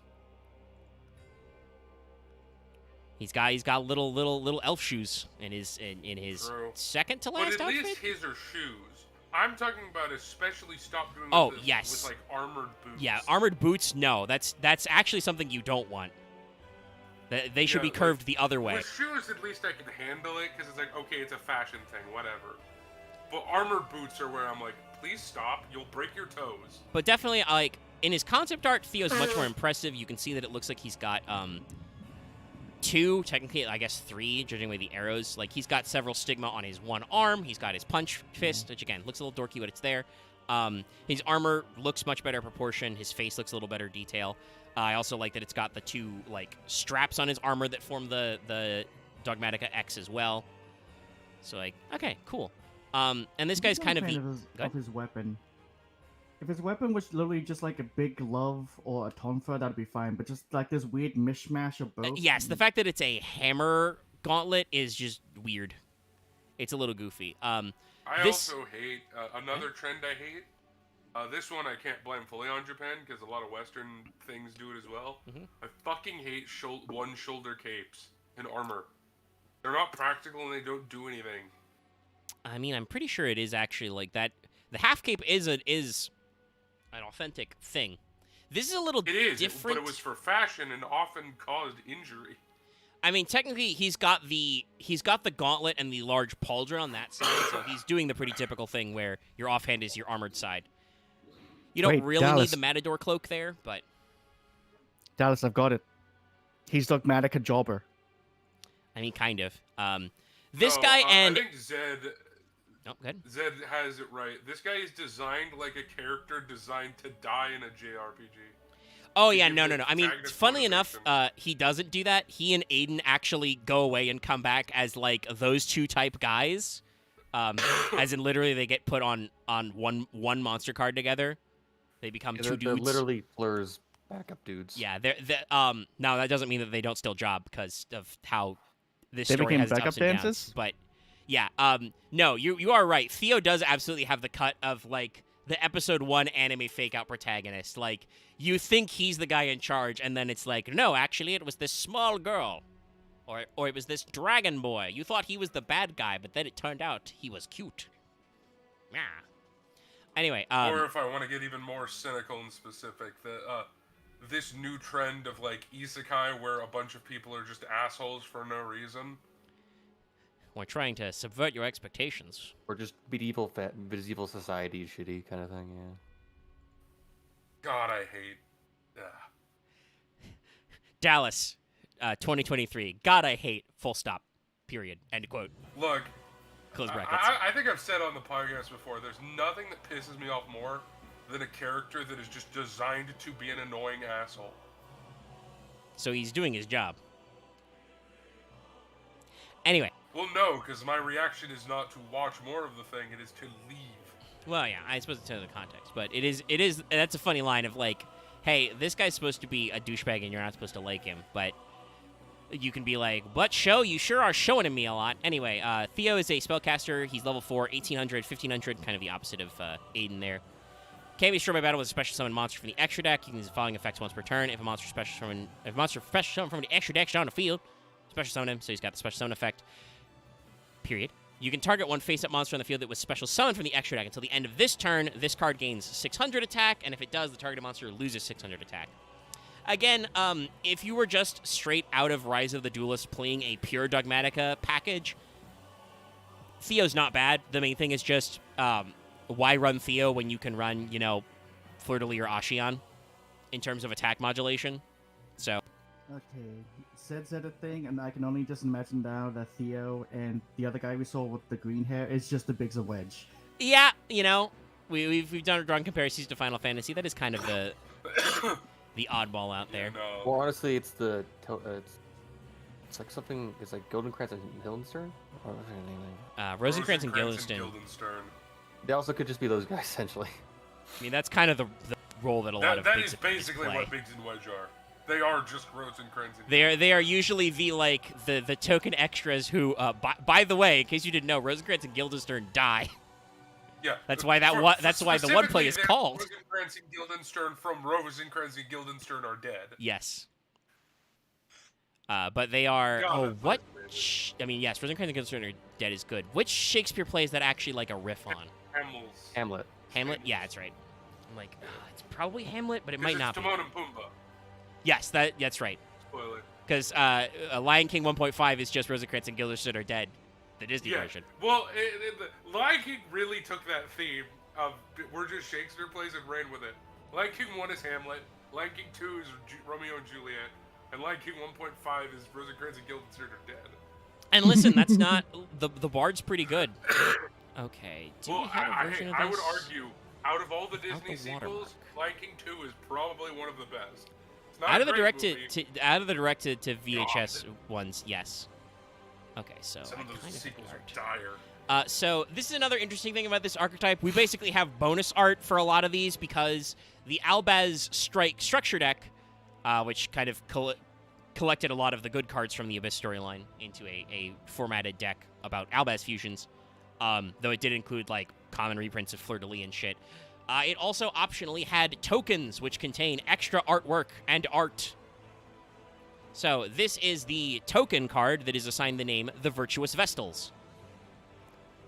So you get to see Oh, Ecclesia yes, and Jesus. Fleur-de-Lis, sans armor, hanging out, doing stuff. I think it's also like maybe a year or two before the story, because I think Ecclesia's Yes, extra this tiny. is supposed to be them earlier, because it's mentioned in the lore like that Ecclesia was Fleur-de-Lis' squire for a while before she became a saint. Fleur-de-Lis is the knight commander. I mean, I would not say that all prequels, but yes, some of them are meant to be that way. They're just One of different, them is like, definitely in not a between. It's like post Tri-Brigade, Priest Brigands, I think. Yeah. The card that is called just Tri-Brigade is also, I believe, supposed to be a prequel type one, but then we've got some of the ones like Ecclesia Exile that I won't show yet because that's not relevant. In the OCG, this one is called Two Saints, but obviously we went for Virtuous Vestals instead because that's funny. The flavor text for this says, sometimes like a kind sister, sometimes like a strict teacher. The bond is always there, even while far apart. So yeah, Fleur-de-Lis was basically Ecclesia's big sister figure, but also her boss. And, you know, you just see them hanging out. It's so shiny. Is that hair or rabbit ears? Hair. I can't tell, and it's been bothering No, me no. the entire time. She has Yeah, regular same. ears.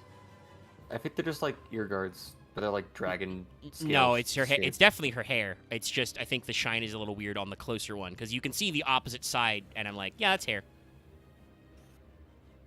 We'll get other opportunities to examine her hairline. I Okay. think there's 2 spell traps we should probably go over. I've got 4 on my list, so we'll hit them up. Oh, okay.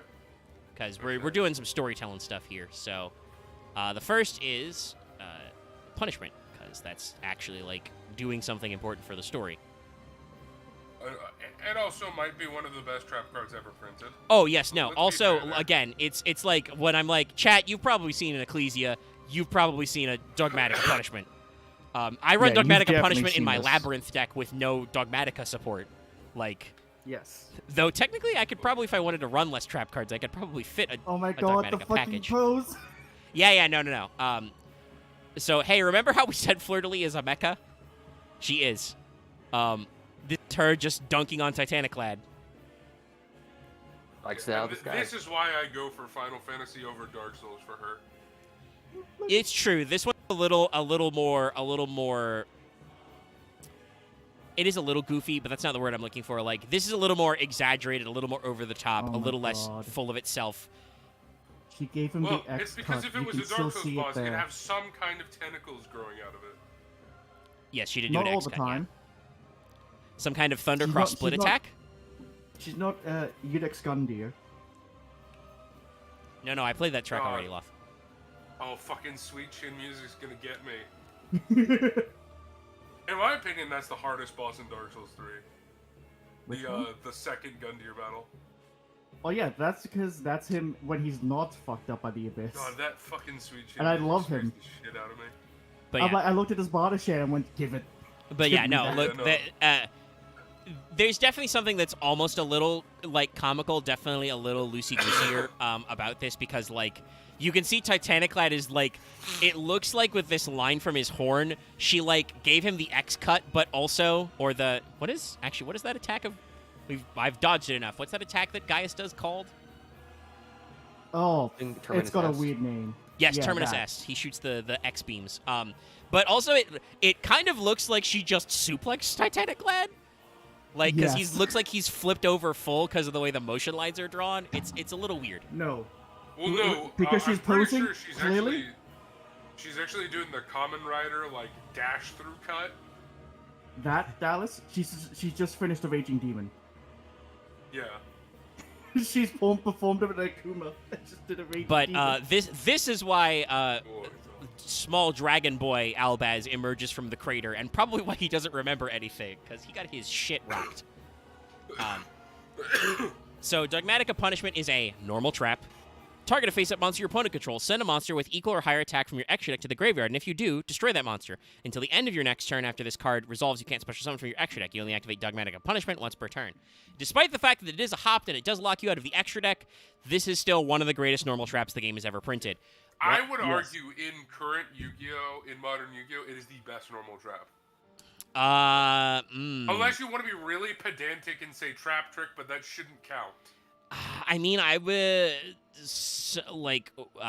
Big Welcome is still really good, but There's just so much you can do off of just the send effect. well, yeah. because Basically, of how Chad, many you remember how I effects talked have. about how Nadir Servant got limited because even though it has a cost to send from your extra deck, that's actually a plus.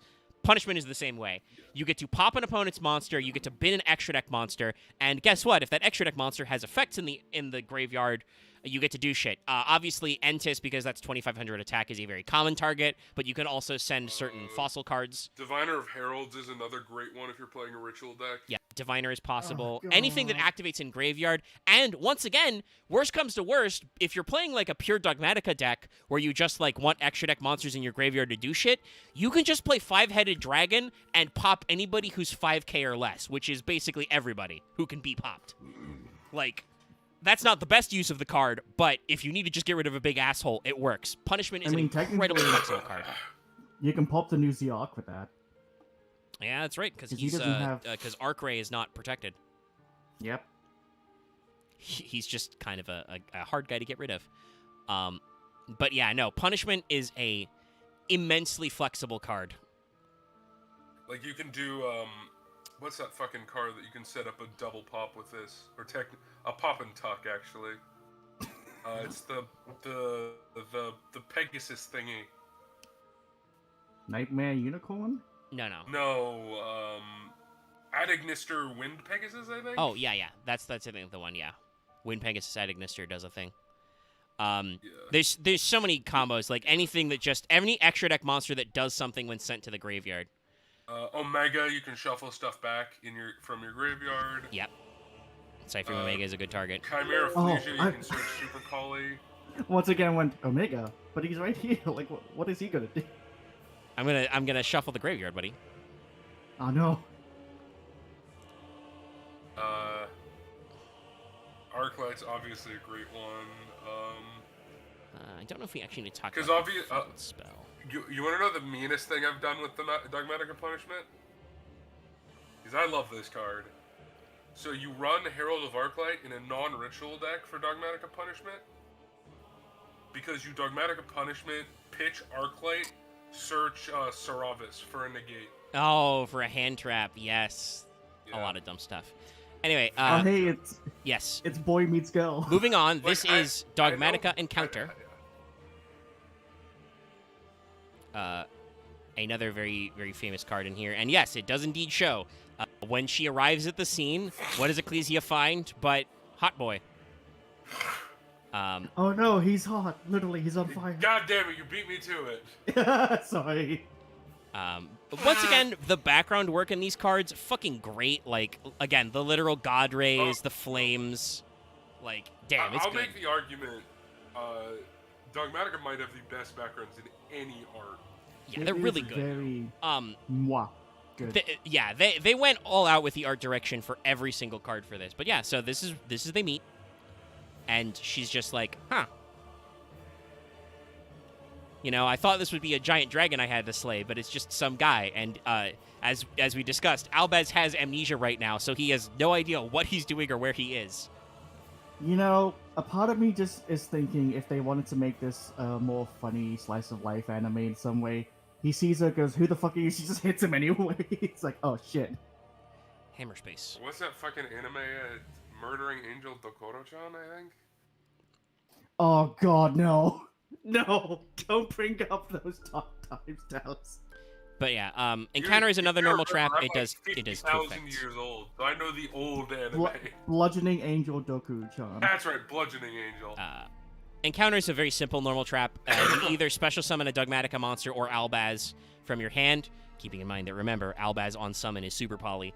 Or you can special summon a Dogmatica or add to your hand a Fallen of Albaz from your graveyard. You can only activate once per turn. So Encounter, while a little slow because it is a normal trap, it is searchable, and it recycles a Dogmatica or Albaz for stuff. So, good card.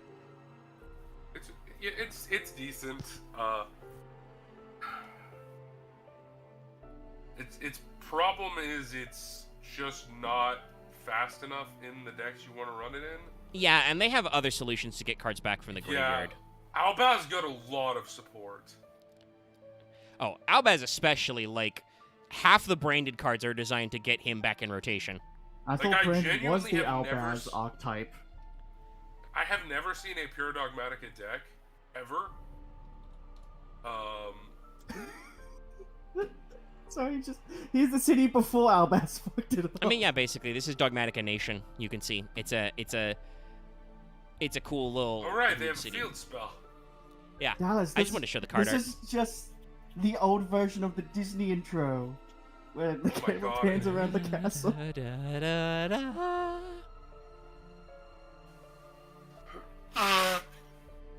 Bless you. I mean, Also, I Zach's think already been muted for a because good Killian asked while. this. I think this is like the Abyss type story. That's much more dynamic. There's a lot of really good stuff here, and if you gave them a lot of budget, you would get some really cool animation on this.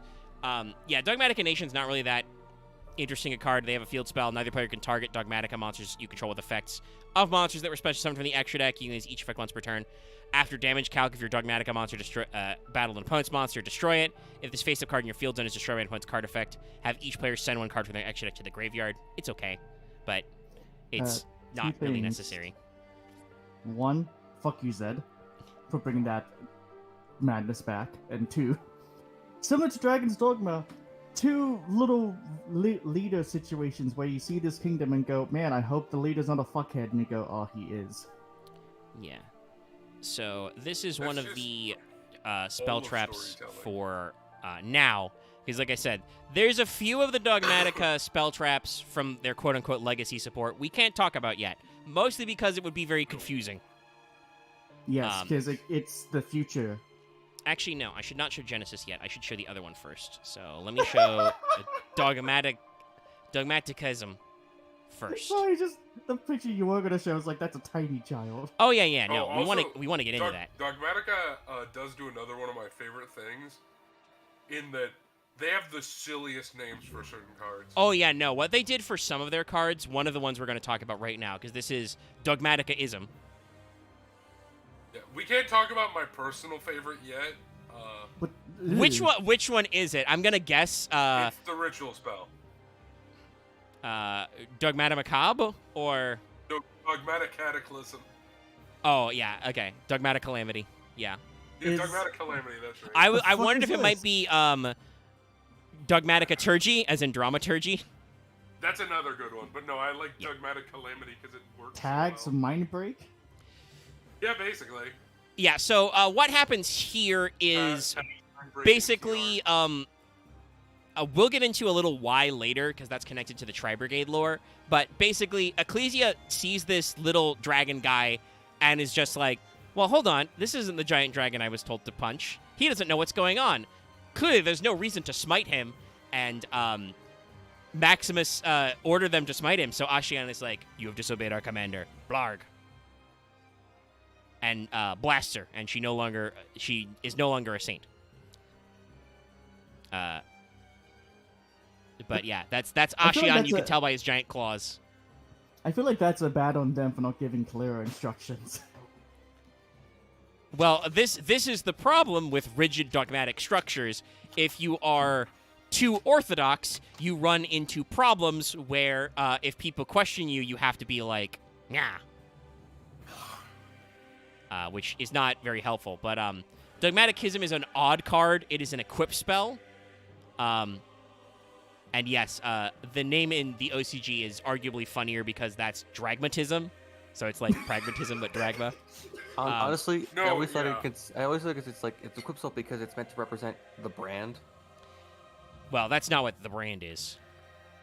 No. It's not this. It's not the I mean, brand. hers is like try to kill her. So, My brain. But they are. He is fucking with her stigma. Yes. But no. So it's an equip spell, and it goes one of two ways. If it's equipped to a, Stigma.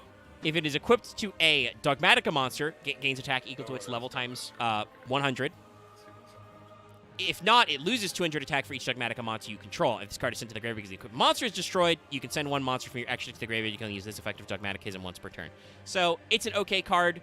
It is an equip because it's kind of similar to the Mikanko equip cards that people have been talking about recently, where it just as easily goes on your opponent's monsters because it makes them smaller or bigger, and then it lets you send from the extra deck. It's a new age form of Akibio Dragma. I mean, basically, yeah. Dark World Shackles is another thing it does. So, hey. But it's a Dogmatica card, so it's searchable. That said, I don't think Dogmaticism was ever very popular. It's a funny battle trick, but again, Fleur-de-Lis and Ashian already become enlarged when you're attacking anyway, so there's a lot of better ways to accomplish this effect. Hey guys, do you mind if I ask you a small favor? Yeah? The next time you sneeze, can you mute up, just please? Okay. No, sorry to be that guy, just... No. Now we can talk about Dogmatica Genesis.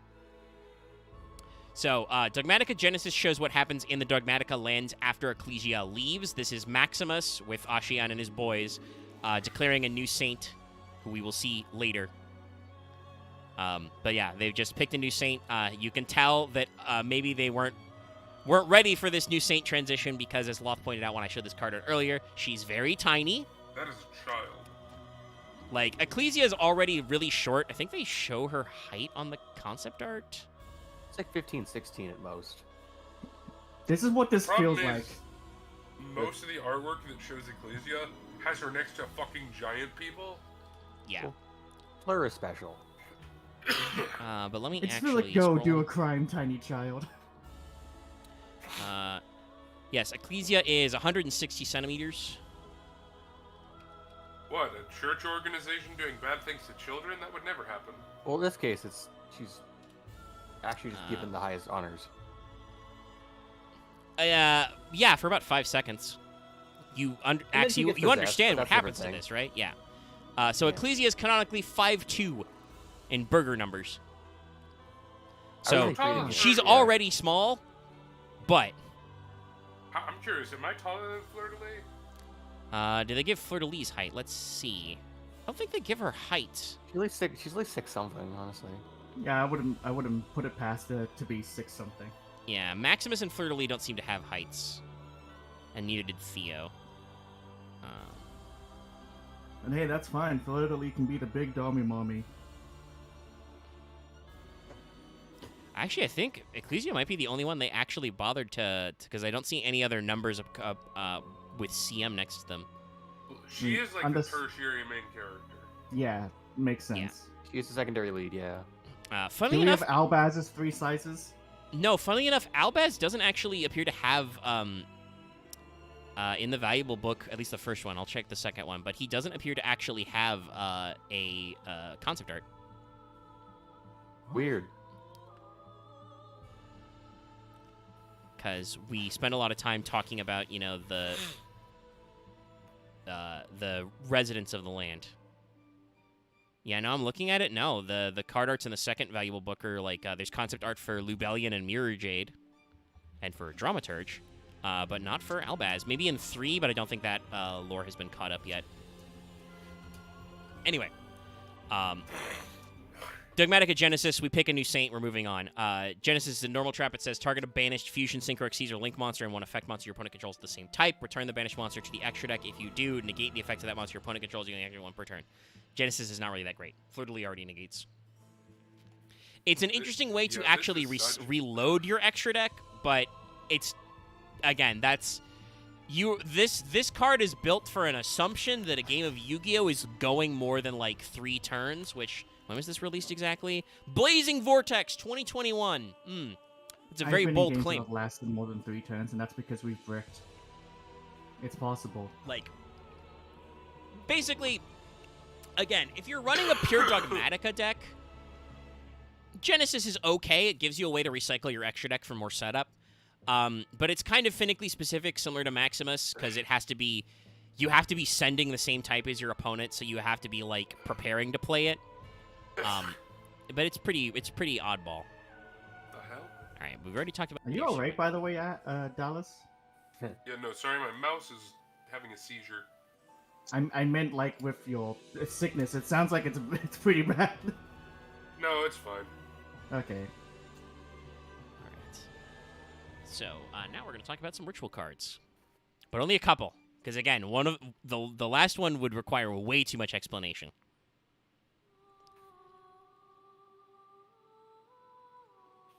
And let me actually... We can't do the rituals, because... Yeah, we can. Well, no, the actual ritual spells, no. Those are actually show things that we can't talk about yet. They're weird and confusing. But the monsters... But White Knight also wasn't that far along after the rest of the stuff. Oh, I meant the other ritual monster. There's one ritual monster we definitely cannot talk about. Yeah, I mentioned him earlier, but we can't talk about Albaloa because that would require... so much explanation. But our first ritual card is White Knight of Dogmatica. So there was like a whole there was a whole back and forth about if Fleur was in the armor, but no, it turns out later Fleur abandoned the armor and then they just possessed it. Yeah. Because it's heavily a relic. The phrase that the Wikia uses is this is the half-corrupted form of the armor. So yeah, this is... Remember, I mentioned, Fleur-de-Lis had 3 relics, the shield, the sword, and the armor. So this is basically just the armor without Fleur in it, being possessed by a dark force, possibly a dramatic force. We'll talk about where this So- keeps going. But yeah, this is her That hand relics. pose Mhm. reminds me of one thing in particular. Wait a load This for is you guys. fairly Devil May Cry ass. 4 arms and just one is just like at the back going, man. Oh, How do you bet you for were thinking this? Devil May Cry? I was thinking Asura's Wrath. That too. The funny bit is As- like this sa- armor will come sadly, back Dallas- later for more bullshit. For more bullshit. That's one of the few things I haven't played. You need to play that. You get to punch God to death. It's great. I know, I've heard good things. But yes, Sorry, here's I your just- armor and weapon and shield. What if we made it edgy?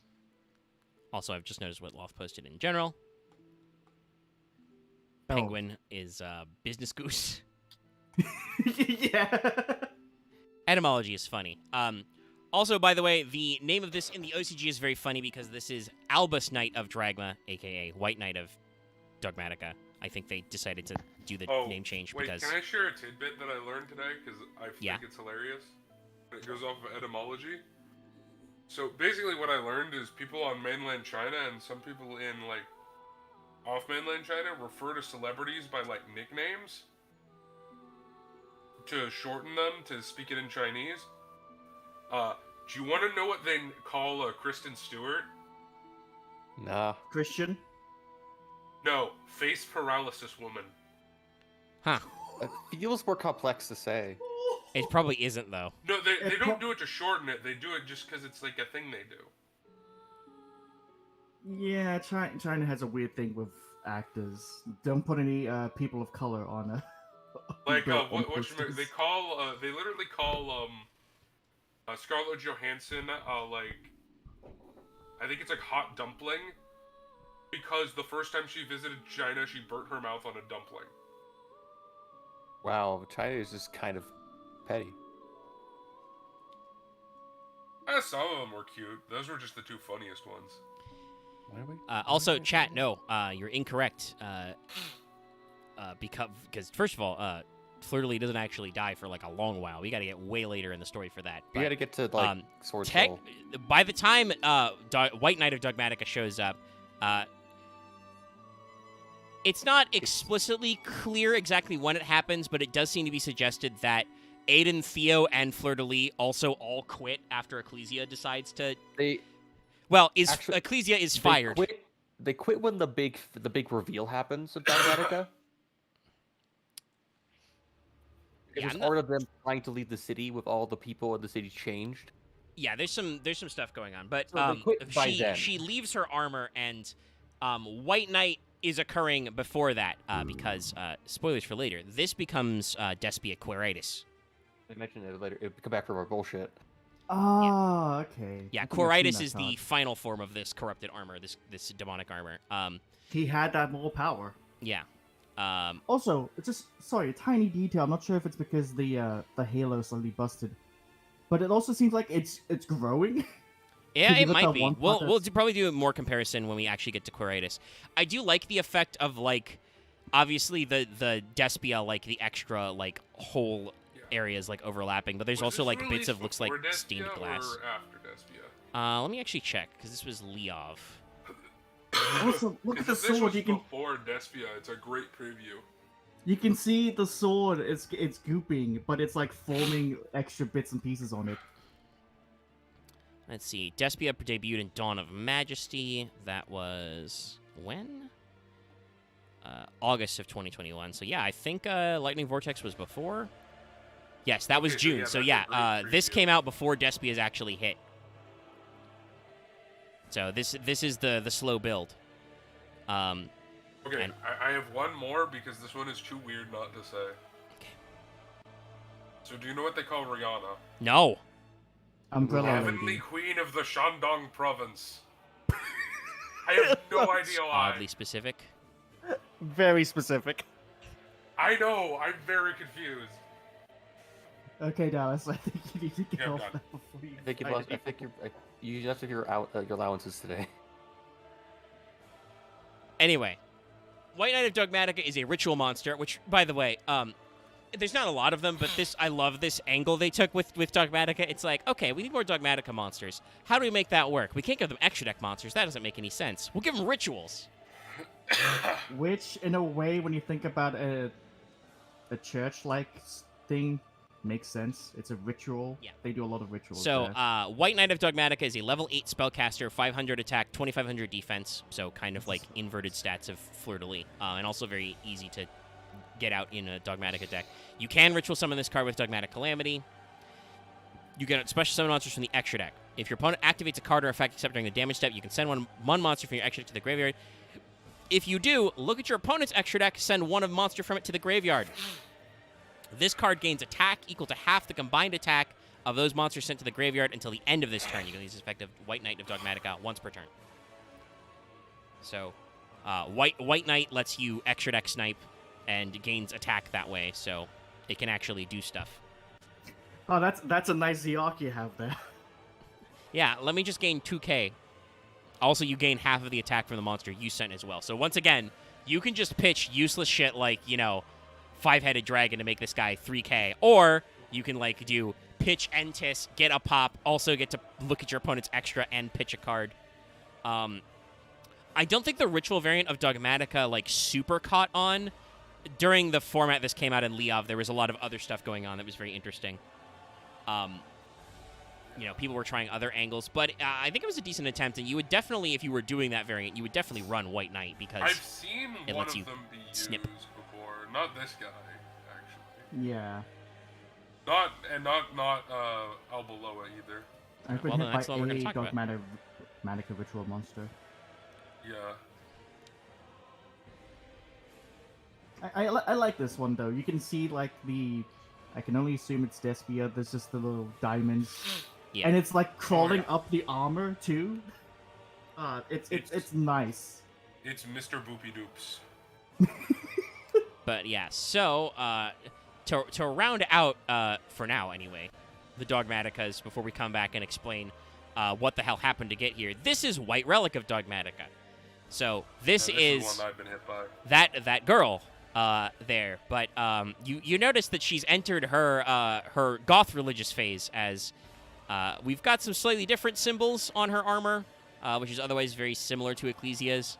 But also, you notice there are some spooky skeleton nuns in the background there too. Now, Hold on, this was meant to be the tiny child they were inducting. yes. Yeah, Genesis? she got possessed by their holiest of saints. All right, Axe, way to spoil shit. You're adding extra information. I will refuse to elaborate on it. I gotta say, it's partially on you to expect Axe not to spoil something. But also, by the way, White Relic. This is White Saint of Dogmatica in the OCG. But yes, no, that is her. It's her body. Some people are like, it's her dead body because her hair is gray and stuff now. I don't actually know if that's ever stated that she dies. Axe is correct. She does get possessed, which is probably why she looks a little different. But yeah, no, it's the same. It's the same chick. That's canon. Possessed while you're alive. Super skeletons. Yeah, there's nuns back there. We do bones, motherfucker. But yeah, what White Relic is a level 4 ritual spellcaster. Funnily enough, has the exact same stat line as White Knight. You could summon this one with Dogmata Macabre. If this card is ritual summon, target 2 face-up monsters on the field. Make one of those gain attack equal to the other monster's attack. Level 8 or higher Dogmatica monsters you control can't be destroyed by battle. If a monster is special from your opponent's extra deck, you can look at your opponent's extra deck, send a monster from it to the graveyard. You can only use each effect of White Relic once per turn. So yeah, White Relic, I think, is... because White Relic came out quite a bit later. This wasn't until last year in Battle of Chaos. But White Relic definitely does a lot more for the deck to set stuff up and, give them some steez, some styles. So, again, you still get the snipe effect. arguably a little more fair because it's only when your opponent summons a monster from the extra deck. But it's got a few effects going on. The attack gain effect also, by the way, is permanent, so that is very obviously supposed to be the, way that White Relic doesn't become super tiny and get run over, because she does not have her own battle protection effect. But it's an interesting one, and we'll kind of see where this goes. Let's see, where are we at? We're only at 2 hours. I think she goes blonde again. There's a lot of stuff out there. But let me see. Yeah, we're at 2 hours, and there's... Well, again, there's less Tri-Brigades to talk about out of their full archetype than Dogmaticas. Because, spoilers, in case you can't tell from the direction that White Knight and White Relic are going, the Dogmatica kind of as an archetype fade out of this because they kind of become a different archetype that we've been alluding to. So, yeah. But Tri-Brigades basically actually, exist further in the storyline. But there's a lot of those. Dal's not doing a good job of covering his blow nose. Sorry. Yeah, it's fine. He's not well. I tried to mute it. He's it not didn't work. sick, but he's not well. It's sad, because I'm in hell. You know But- that song's about masturbation? What songs aren't about masturbation? Anyway, A few of Well, them. I mean, running up the flagpole again is a little bit on the nose. it's true. But let's see. There's 1, 2, 3, 4, 5, 6, 7, 8, 9, 10, 11, 12, 13. There are only 13 cards. We could probably do it. How do you guys feel, energy-wise? I know that. I also know that some of you are go probably. soon. Okay, Dallas probably has to go soon. I'm jonesing to log on to 14. Yeah, I know. I see. There's a 14 squad. And I have the debuff, but because Yeah, you guess. literally just got Tears of the Kingdom today. So I We can- I we literally can- have walked around collecting fucking sticks. yeah, that's what you do. Welcome to early Tears, baby. So I'll wrap this up. We're at 2 hours. I have some stuff to say. But yeah, so that's Dogmatica. Next time we'll be back with Tri-Brigade and almost assuredly also Spriggans as well. Lots of furry jokes. Next So time. we'll have a lot of fun to talk about there because aesthetically Yes. that's where we start to get to show I off love how Spriggans. the Abyss is actually pretty wild in terms of aesthetics. Which again I think does call back to the Final Fantasy comparisons because those games are not shy about. Spring Gun are like the most Final Fantasy archetype I've ever seen. Well, and then the Spring Guns go to a Coliseum covered in neon lights, and I'm just like, gold saucer. So No, we'll cover a lot of that stuff. Also, hey, chat, you'll be surprised later as we go on this what more archetypes are actually relevant for stuff. But yeah, so we'll be doing Tri-Brigade and Spriggans next time. Springans. There's the name is weird. I can know. only picture that one meme video. It's like Pagagadon. Am I Fricknet? But When it comes I to do have a Fricknet. couple of interesting things to say. First of all, number one, don't forget to tune in tomorrow for, speaking of Final Fantasy 14 stream. I'll probably be wrapping still up not be there because my computer is still borked. Yes.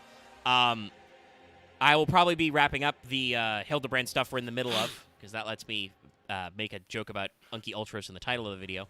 And then we'll move on to something else. People will probably be busy juggling new patch stuff and other updates. But there was a big patch, and there's a lot of cool stuff in it that's very neato. They've expanded a lot of Hey, yeah, I radius got a distances fucking and stuff. commercial for it that spoiled me on things. You gotta be careful I'm about still the mad trailers. about it. Ironically, I feel like the trailer Endwalker does not spoil much in the long run. The Oh, no, Endwalker but trailer the might not, but the 6.4 might. the patch Oh, patch no, trailers I think are a I'm little saying more the showy. patch trailer for 6.4 called you something very specifically. I'm not even gonna say it because it's probably a spoiler for Omega. But we'll be continuing down the hole. But also, I'm I'll- excited to announce. TM it to log. I said next time we'll be talking about the Tri-Brigades, but not next week because I did talk about this with Lucky, and I assume today because he wants to get into the new patch stuff. Actually, no, he's not in the VC right now, so he may have gone off to go do more tiers. I don't know. Loth, I'm sure we'll find out in a sec. But I've locked it in. We have scheduled next week for Lucky Guesses if Yu-Gi-Oh cards are good. I have my list. I've got my assets in my brain. I might have to do a little bit of prep work. I know what the Oh thumbnail my will look God, like. But I'm gonna. yeah, so we have tentatively scheduled that for next week, depending on how things go. So we'll see if that shakes out. That will just be, at least in the VC, just me and Lucky. But I'm sure these guys will be hanging around in chat and so on and so forth. But, yeah, look forward to that. And then, yeah, that's all I got. So I'll be seeing you guys later. Oh, actually, no, one more thing I should mention before I close up the stream. Yesterday, actually, no, technically two things. There is a bonus stream poll going on. I don't know for sure if there will be a Thursday stream or not, because I still do need to wrap up the recap for Lost Belt 5 Part 2, but that is on schedule, so we'll see. But there's a poll up. You should vote on that, depending on what you want to see in the bonus stream. Master Duel is on it because Master Duel's always on it. You know. And your audience hates you. Yeah, basically. I mean, we could pull a fast one instead of actual Master Duel solo modes. You and I just duel each other. Well, I don't think there's any new solo modes because I don't think they actually released the S-Force one yet. But currently showing that our audience is in fact crazy. Ace Combat 7 is leading, with second place now tied between Yu-Gi-Oh! Master Duel and that new puzzle game, Humanity, that came out recently. So we'll see how it shakes out. But Where's the fucking... you can check that post out and stuff. My community, right?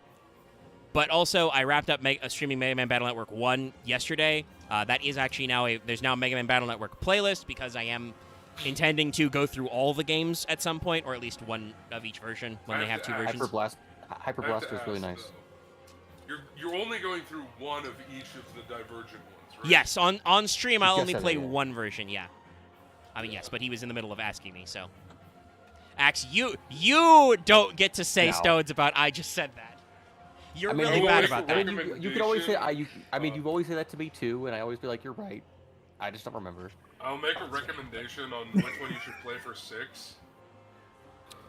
I mean, I was probably gonna play. Falzar? I can't remember. I was probably gonna play Grigar because that's the version I owned as a kid. But I might try Falzar. I'm not sure. But that's a discussion for later, because I have many games and many hours to get through. But Battle Network 1 is now on a playlist. All future Battle Networks will go on that playlist. So if you want to catch up, check it out there.